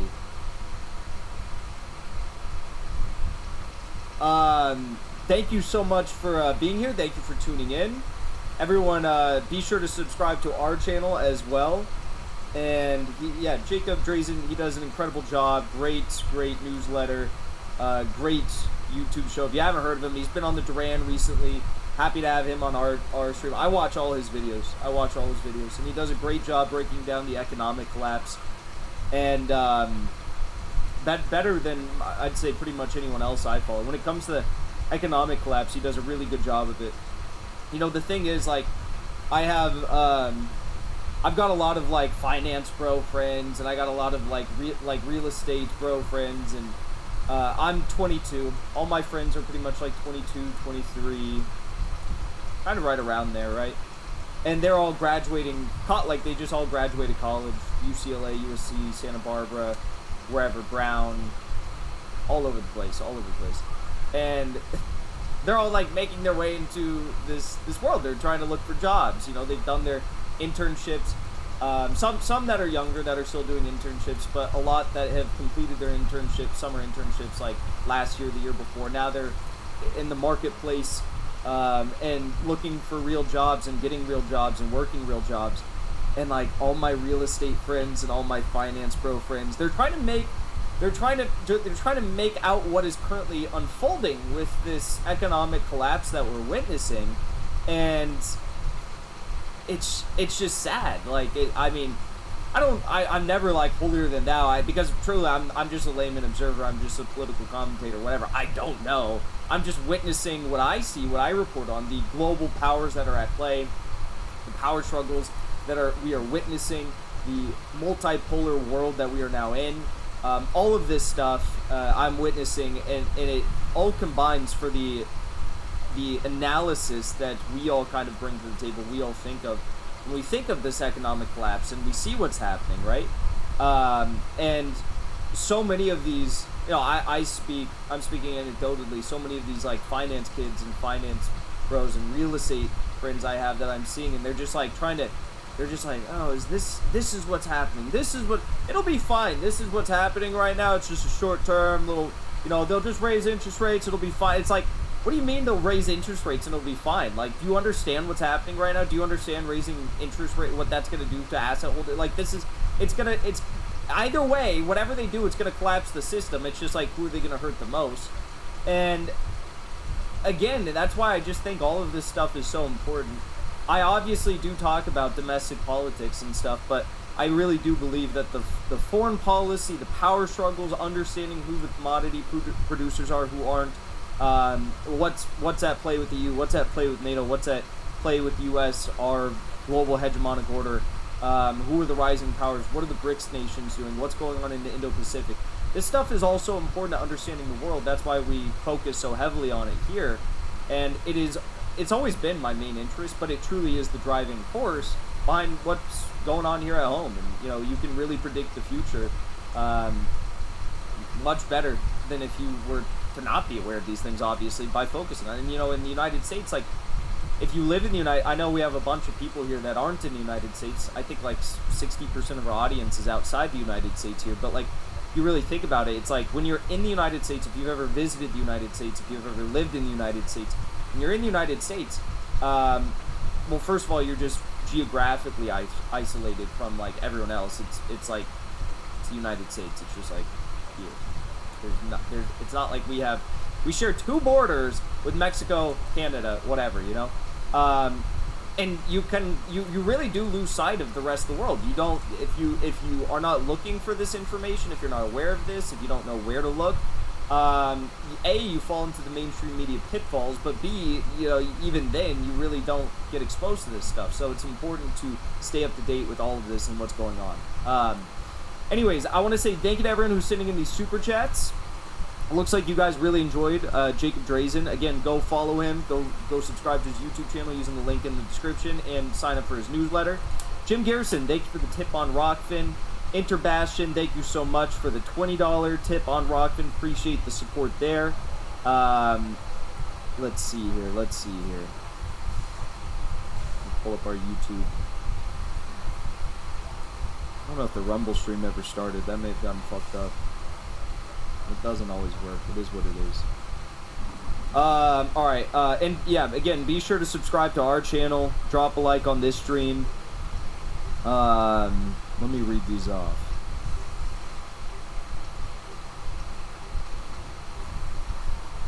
Alright.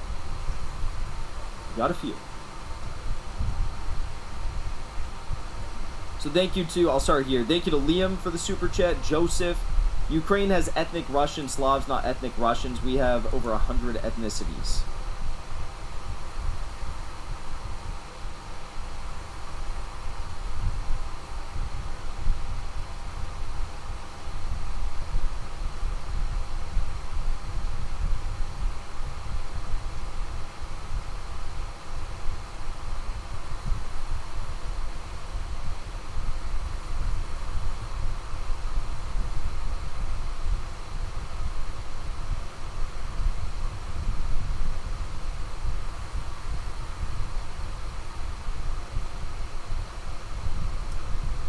Hold on, guys. I'm looking for something else. Seen over the past 2 weeks the dramatic increase in the shelling of the DPR in civilian zones. So here you see a house that's on fire. We've seen markets blown up. We've seen grocery stores that have been lit on fire as a result of cluster munitions. And as of this report, we see 5 people have been killed by Ukrainian shelling of areas in the Donetsk People's Republic.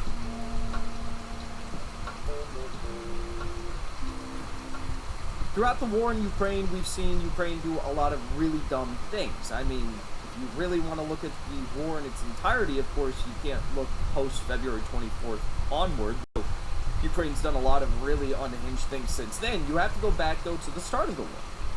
You have to go back to when the Ukrainians began to place heavy artillery into the Donbass region. And they began fighting against, independence-seeking rebels in the Donbass, in the DPR and LPR. You have to go back to when they started to slaughter 14,000 people over an 8-year period between 2014 and 2022.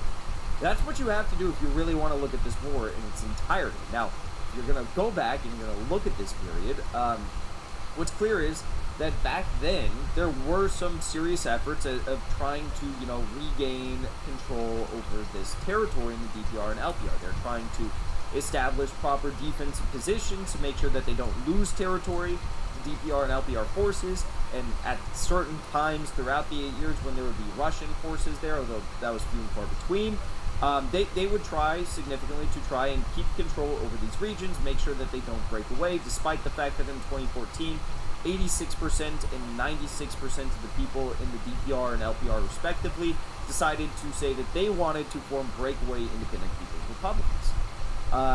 Now, what we've seen take place from the start of the war, that most people consider the start of the war, February 24th of 2022 onward, is we've seen Ukraine losing significant, regions of territory. We see, surrounding Mariupol, which is one of the least dense pockets from coast to land of Russian-held territory in Ukraine right now. That's an 80-mile gap.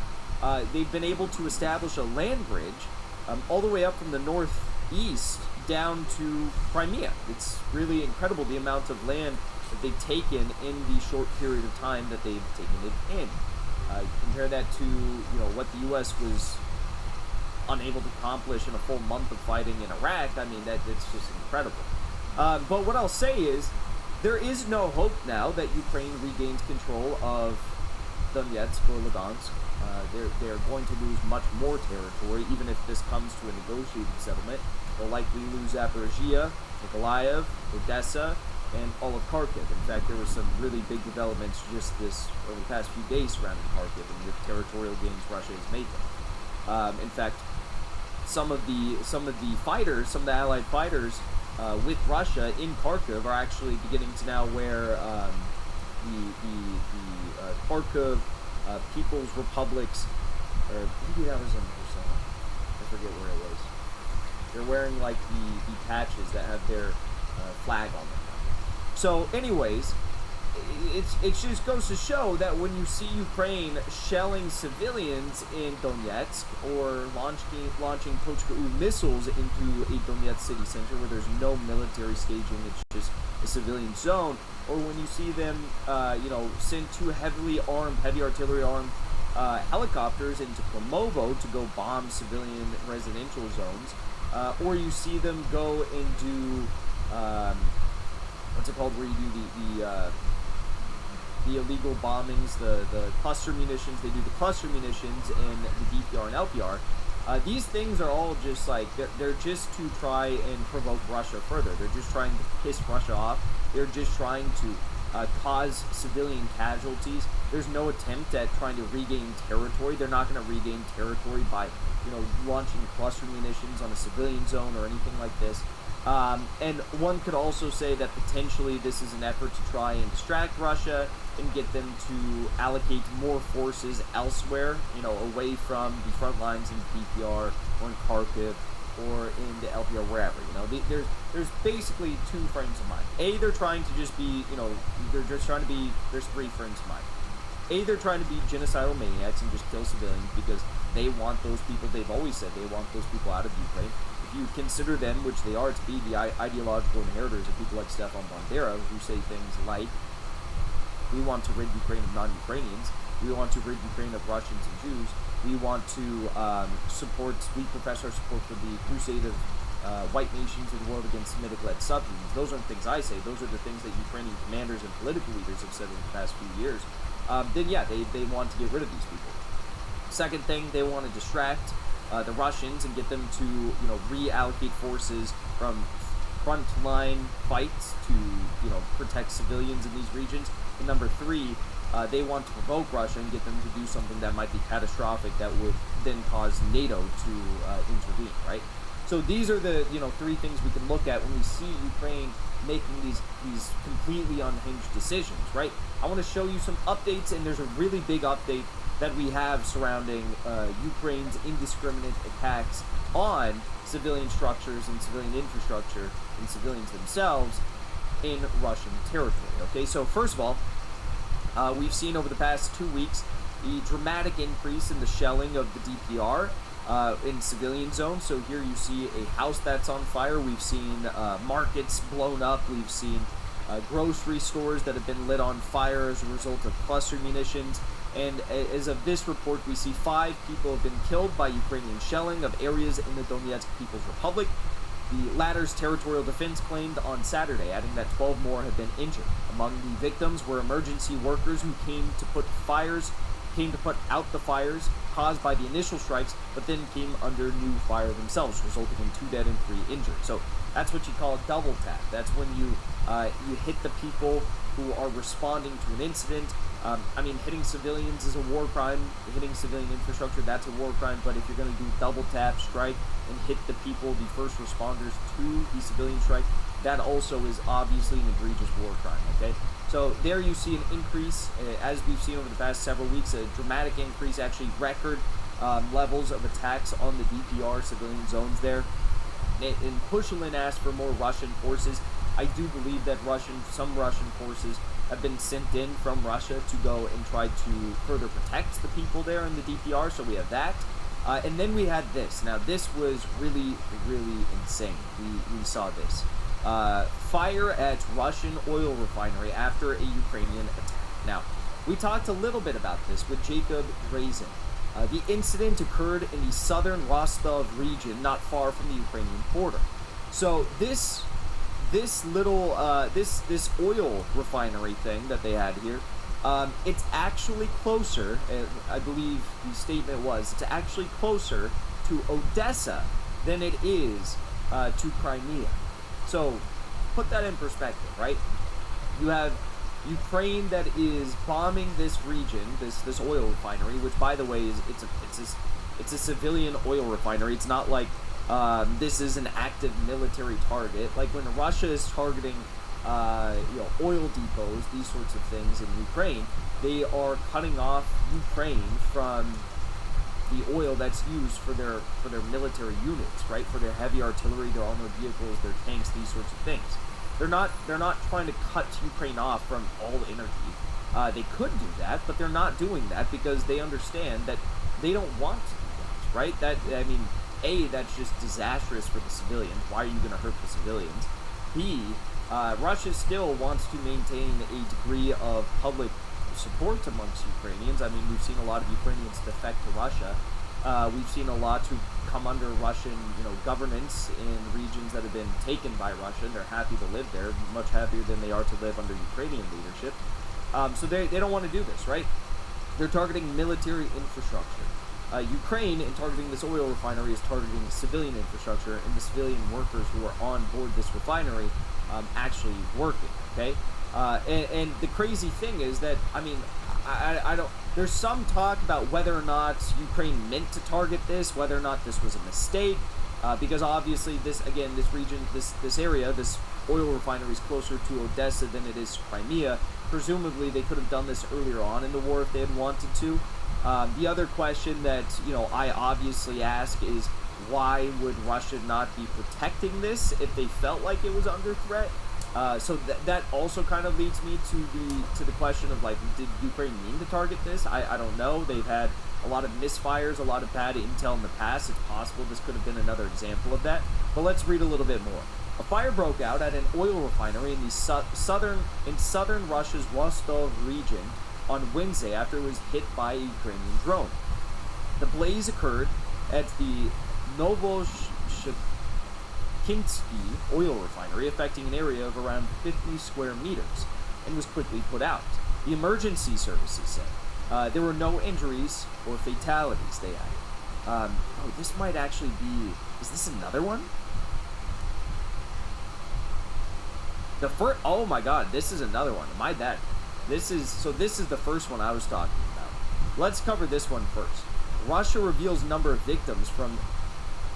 Yeah, this one... Oh my god, so they did 2.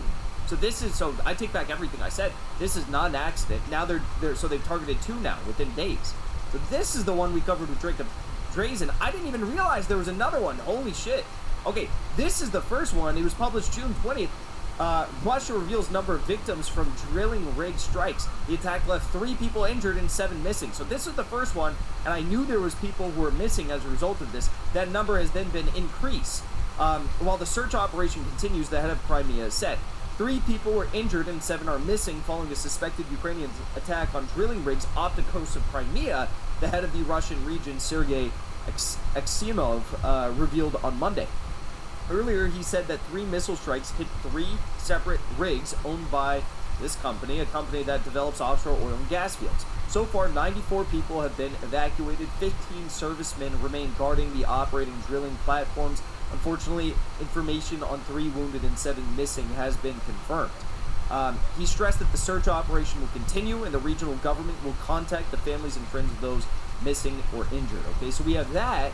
And then we have this too. So this is another one. So they are targeting this. This is not an accident, okay? Because there were some questions. Is this an accident? Is this not? This is breaking news, actually, because this was just posted. I thought they were just doing an update on the story because now they have some video of what took place. Take a look at this.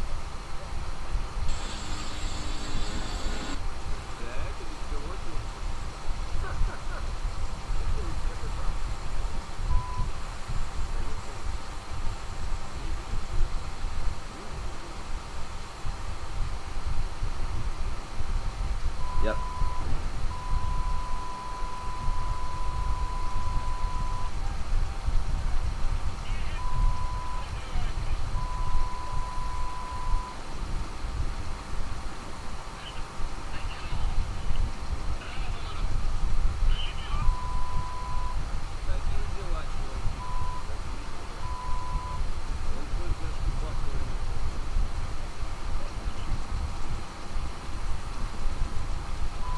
So there you have it. I mean, that's a direct attack, and that looks like another UAV attack on a Russian oil refinery. Okay, and these are civilian targets. I mean, there's civilian workers here. That's a huge target.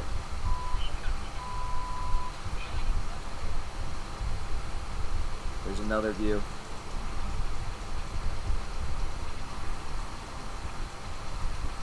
Huge fire. Hopefully no one is injured there. The quality of footage is low, making it difficult to confirm the type of aircraft. The refinery is located some 10 kilometers from the border with the People's Republic of Lugansk. This does kind of look... It looked like... I mean, I don't know. I'm not an expert on this stuff, but that kind of looked like a UAV, didn't it? Could be wrong. The last one was a... Yeah, okay, so now, yeah, they confirmed it. It's a drone, okay. So, wow, incredible stuff there. Again, just, like, completely deranged, unhinged behavior there from Ukraine. targeting these civilian oil refineries, targeting the workers there. That is breaking news coming out of Russia. So yesterday, we had, or 2 days ago, we had the discussion about the first one that was hit, closer to Odessa than Crimea. It was an offshore oil refinery. You had 7 people killed there, 12 were missing. Now another one hit. Just devastating stuff. And this is the character of the Ukrainian state. It's no regard for human life, no regard for the civilians, no regard for the people that are going to be impacted by this. Much unlike Russia, who we've seen limit the scope of their attacks to primarily, they're always focused on hitting the military targets, though it's war, and it should be condemned when civilians or civilian targets are hit, and sometimes that does happen on all sides, including Russia, on Ukraine. But when you look at the character of these states, when you look at the character of the militaries, it couldn't be further from, it's really not even comparable when you look at these two militaries, the ways that they have acted throughout this war. More destruction, more civilian targeting there from Ukraine. Thanks for watching that episode of The Dive. If you'd like to support independent journalism, be sure to subscribe and consider becoming a member on my Patreon using the link below.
Look at this map, okay? You know the states in red? These are states that are already doing something about it. They have so-called trigger laws that were in place for this exact scenario.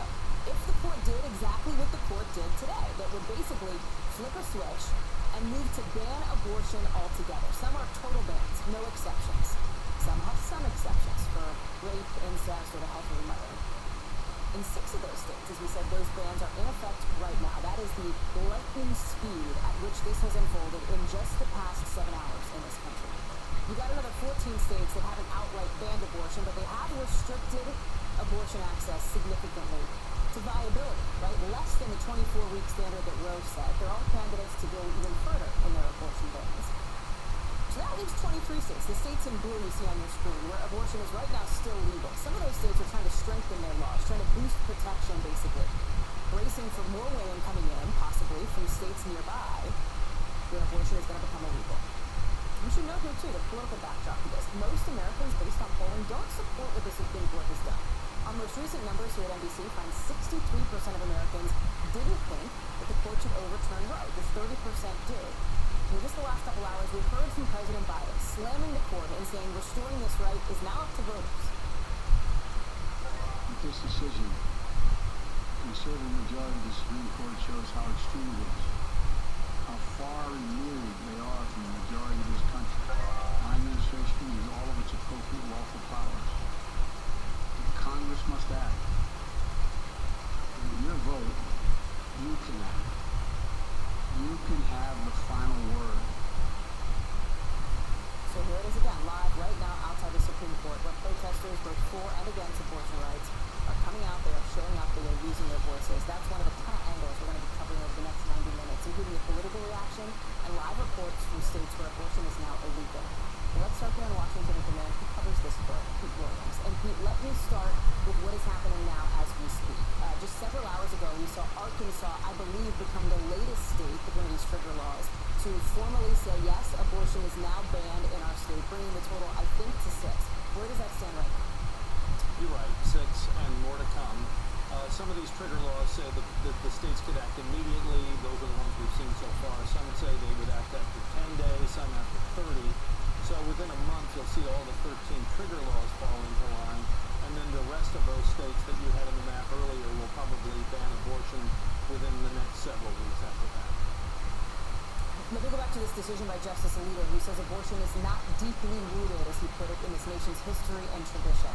Explain what the ruling means and what else we should take away from it. Well, the reason he said that is this. He said you can't find a right to abortion in the Constitution. So the right that it derives from, according to the Supreme Court, is partly the 14th Amendment, the Equal Protection Amendment that everybody knows about, but also guarantees due process. And what he says is you can only get to abortion rights through that if a right, based on an earlier Supreme Court decision that actually had to do with whether there's a right to assisted suicide, he said the test is the right deeply rooted in history and tradition and essential to a concept of ordered liberty. And he says if you look back at the founding and at the time of the 14th Amendment, most states made abortion a crime. Now, there are scholars who say he's wrong about that, but that's the basis on which he bases his decision, and so he says abortion flunks that test. But as others have pointed out, so does contraception, same-sex marriage, interracial marriage, the right to decide where your children are going to school, lots of other rights as well. Both the President and the Department of Justice are pointing out one of the concurring opinions from Justice Brett Kavanaugh, which says that states cannot restrict travel for women who live in, let's say, Arkansas or one of these other states where trigger laws have either just gone into effect or will go into effect. So help us understand this, right? Give us the gut check here. This means then that women who live in states where abortion will now be outlawed can travel to states if they have the means, the money, and the ability to do so, where abortion is legal to obtain a procedure. Yes, there's no restrictions on that. So let's explain why we say that that is the case. This was a 5-4 ruling on whether to uphold Roe, 6-3 on whether to uphold the Mississippi law, which is how this got started in the first place. Because it was 5-4, if Kavanaugh didn't join it would only be 4, that wouldn't be a majority. So his concurrence is controlling. And that's why he says, in his opinion, states should not be able to ban people to travel from other states. But it has, I think, the force of law because he is the controlling concurrence. So I think you could easily read this decision to say that states can't make it a crime for someone in a banned state to travel to a state where abortion is legal in order to obtain the abortion. Now, there are other questions. Can medical professionals help them do that? Can they give them that advice? I'm not sure about that, and it'll depend a lot on these triggers. You talked about Justice Alito's opinion. I want to read from the dissent written by Justice Breyer, signed by the 3 liberals on the court, saying that, quote, after today, young women will come of age with fewer rights than their mothers and grandmothers had. And I find that significant, Pete, because I think it speaks to the arc and the scope of this moment and how generational it is, right? A right that has been in place for nearly 50 years. You have covered the court a long time. You are not at all prone to hyperbole, which I appreciate, Pete, so help us understand the significance of this moment. Well, what you have here is now the Supreme Court supermajority has the votes to do what many of the members of the court have wanted to do for a long time. Certainly, Alito and Thomas have wanted the court to strike down Roe for years and years, but they've never had enough votes to do it. Now with the 3 choices by President Trump, the 3 nominees from Trump, they do now have the votes. It was a 5-4 decision on that. Chief Justice Roberts didn't join it. So that's really what's changed here. I think you can't underestimate the force of President Trump's nominees. And remember that while they would tell you that they made this decision based on their view of the facts and the law, remember that President Trump said he would put justices on the court who would, quote, be pro-life. And so it would appear that his prediction came true. Pete Williams, thank you. You've done yeoman's work today. I appreciate it. We look forward to seeing more of you on Nightly News. I want to go to Julia Ainsley, who is outside of the court. And Julia, at the top of the show, we saw some of the action there. Give us a sense of what you're hearing from protesters today. Well, the crowd has just grown thicker and thicker every hour I've been out here, Callie. You hear people behind me right now on bullhorns calling for people to stay, calling for action, calling for Congress to take action to codify Roe so that even with this opinion today, that the federal government could have a say in restricting states from banning abortions. Now, I've talked to people on both sides of this issue. You want to see how divided our country is, especially on this issue, look no further than where I'm standing right now. I spoke to one woman who is Jewish and reminded me that in the Jewish faith, they say that life begins at the first breath. And she had a pretty bold way to show how she felt about the opinion today. Let's take a look at what she had to say and how she showed her feelings. Because everyone is talking about murder, and it's me. It's not somebody else. Yes, I have a title. This is a person with will. This is a person who has decision-making power, and this is me. So, Hallie, you can see there she's walking through with a 9-month pregnant belly. She said she's actually due tomorrow. Was already in the early stages of labor. She was there with her 1.5-year-old. She said, yeah, this is a child. This is a human who has a right to life. But she said that she did not think it was murder because she wrote on her pregnant belly, not yet a human. A very stark way to show how she feels about this. And of course, she did expect some people in this crowd to be upset with what she chose to say on her very pregnant belly. An incredibly active scene behind you there at the court, Julia Ainsley. Thank you so much for that. When you talk about where does this fight go from here, right? That is the key question. I've talked to activists and advocates on both sides of this issue, and unanimously the fight goes to the states. They say it goes to Congress, right? 2 of those sort of branches or areas. You just saw a live shot of Ali Vitale, who is on Capitol Hill, so spoiler alert, yes, we're going to talk about the Congress piece of this, Ali, because that is where, in many ways, people are looking to for guidance. Because we'll get to the White House, we'll talk about President Biden. There's only so much that he can do unilaterally, right? You need to force the legislative branch in many ways, or the force of state houses on the local level. We've seen the direction that is headed.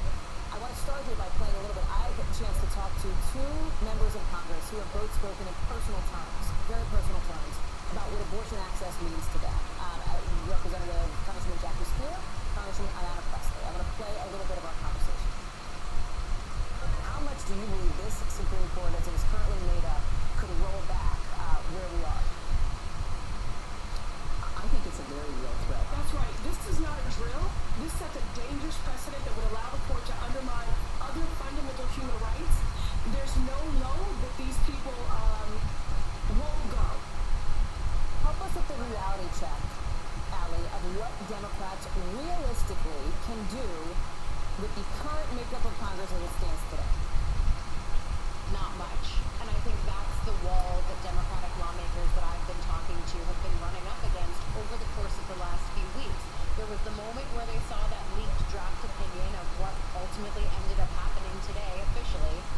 over the last few weeks, they have been brainstorming what they can do at the federal level, but honestly, short of legislation, and they tried that route and it failed in the Senate, they are not able to really do anything that shores up or codifies abortion access in the way that Democrats believe is necessary now that Roe is officially no longer the law of the land.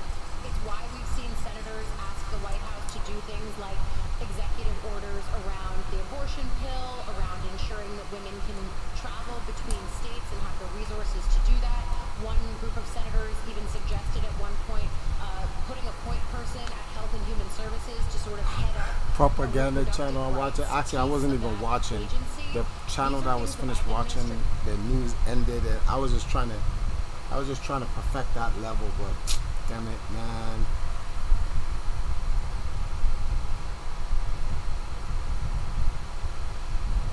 It's so close.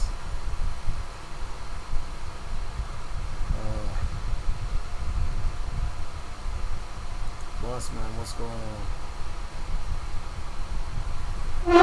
Look how close I was. There were the 3 green blocks.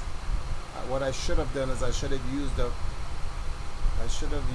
purple to hit him, just that by itself.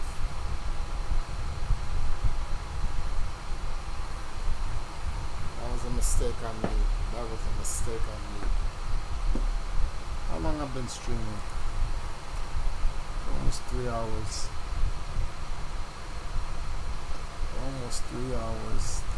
This actually looped already, so I can bring it back to the professional version. This.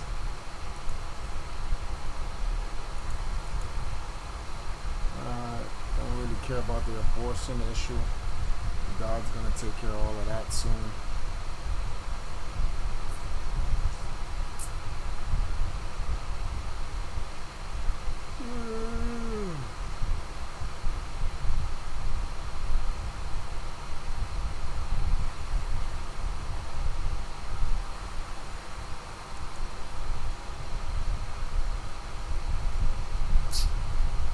Sorry for all that, but boss, what are you doing up, man? What are you doing up?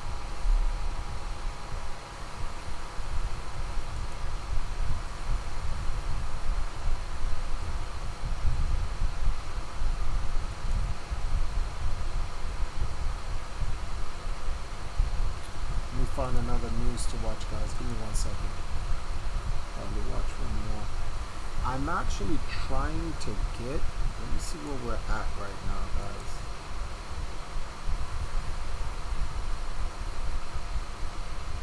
So we got 10, 7, and then 5. So that's 22. I was actually trying to get to 35. So what are we at? 22.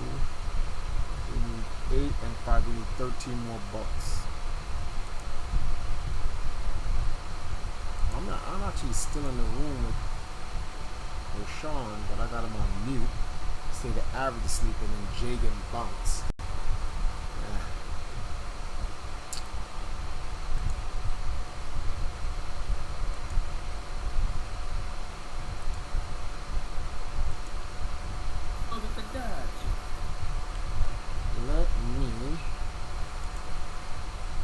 Let me do this.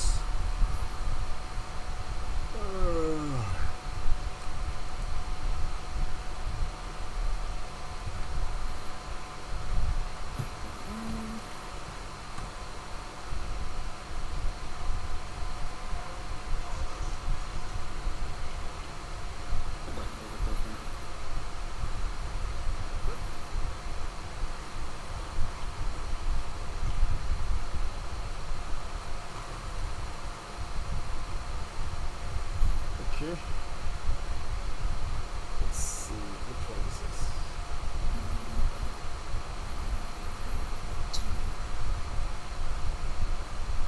Let's bring it back.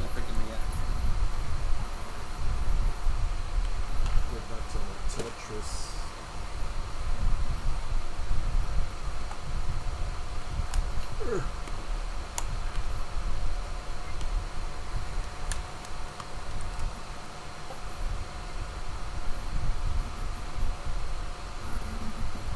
Oh yeah, put that in the thing. Oh, that was drop top box. I dropped the last 5. Let's see where we're at. Only did Scott Ritter.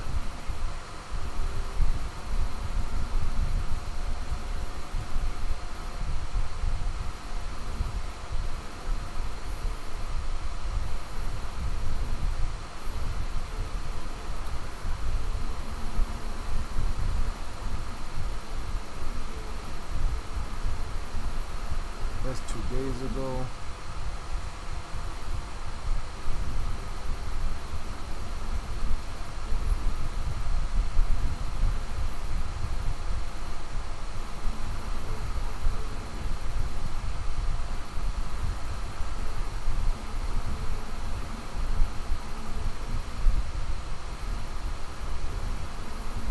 Yeah, that's what I'm talking about.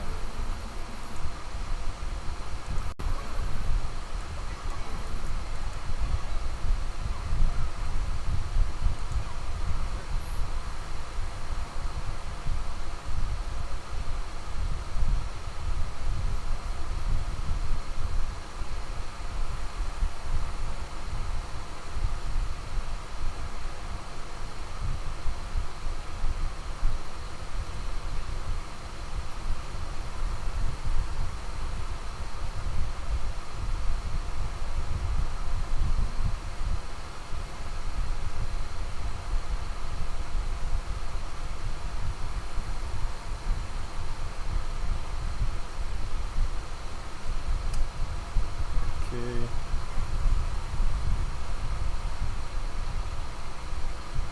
Okay.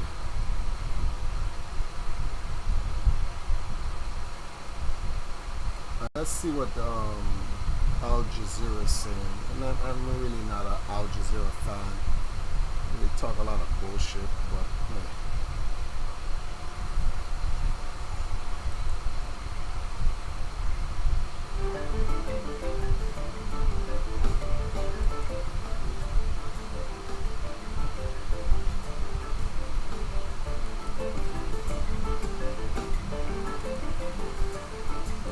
We take a look at what's in store for the global aviation industry after it was plunged into a financial crisis during the pandemic.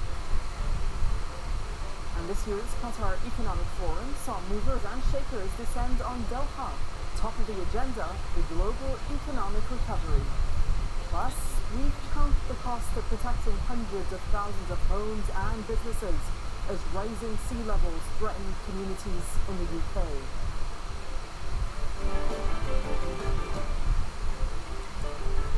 No, this shit is boring. Don't want to hear that shit.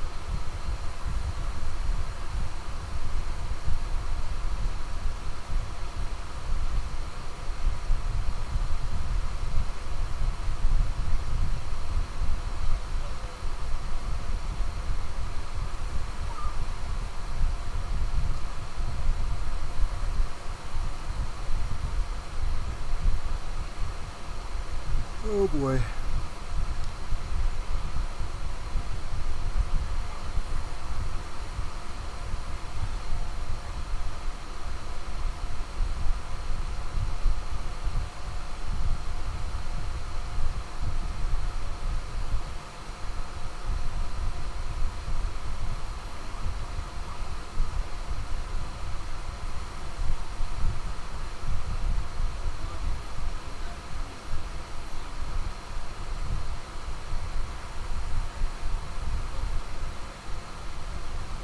What the hell is this?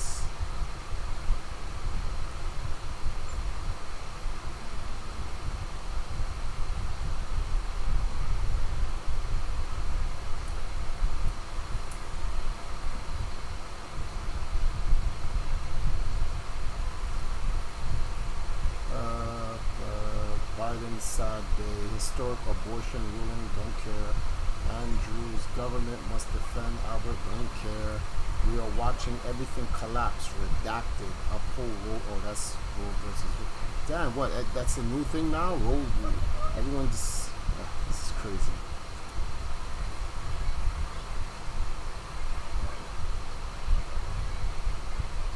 Ugh.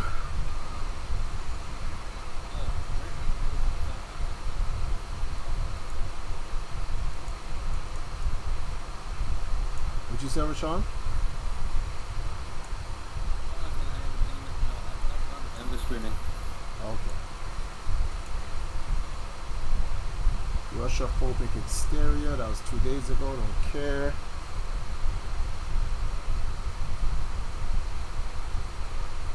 Prostitute interview. No, don't care.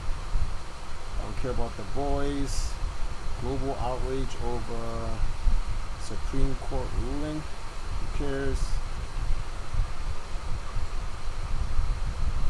I don't understand that there's a global outrage when the Supreme Court's ruling only affects the United States.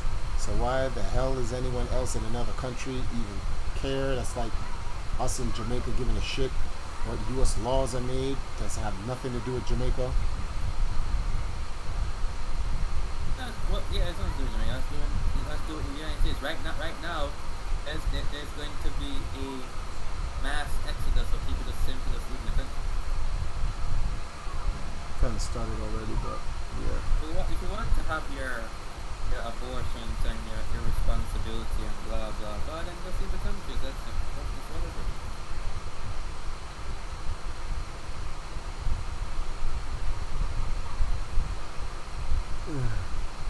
Like, you guys should have seen this coming. That's why you guys should have saved your money and invested in shit instead of saving money and shit and wasting your time. You fuck off.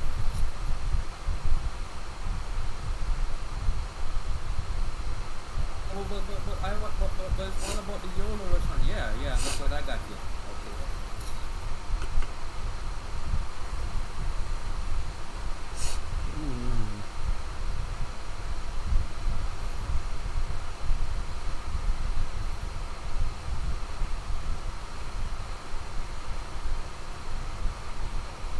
Oh boy. I can't take people who care too much about their sexual liberation over the state of their own well-being.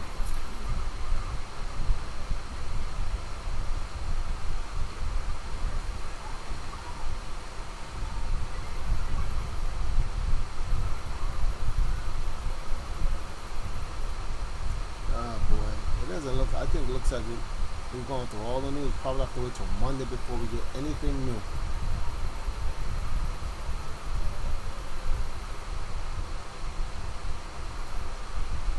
Yikes. Let's check Forbes breaking news. 4 hours ago. Transgender issues. Nope, don't care. What are we doing is a huge disservice to who? To the American people. Let's talk about the gun bill. Point blank about Thomas's comments reversing gay marriage. Don't care. Too many students are still suffering from harmful effects of school closures. Alright.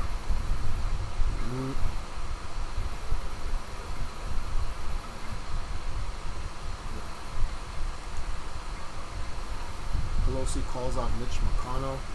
Hypocrisy. Tom McClintock. Whatever his name is. Doesn't matter.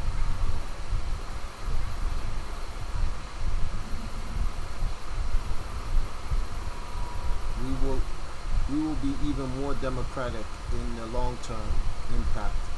Blunt touts mental health aspect in gun bill, okay?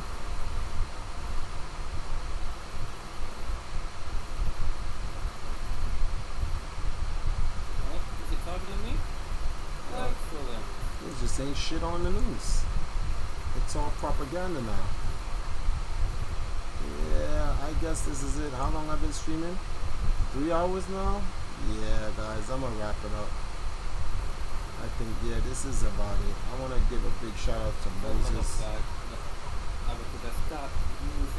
and Drop Top Box coming through and dropping $5. We went for it, but we did okay today. So, can't complain. I don't stream on Sundays. There are no real waifu hours until August. I just got that confirmation from Jagan. So tomorrow, the only stream that there is tomorrow is the what's the name of this thing we're stream? The Ninth Commandment stream, which is at 3 o'clock. I'll put it out on my Twitter, and I'll also put it out on my YouTube page so you guys can see. I'll be streaming. We talk about Yah and all things dealing with Yah's people. So you guys can definitely tune in for that if you want. Outside, I'm gonna call it for the night. I will see you guys later. Thank you for joining me, man. Really appreciate it.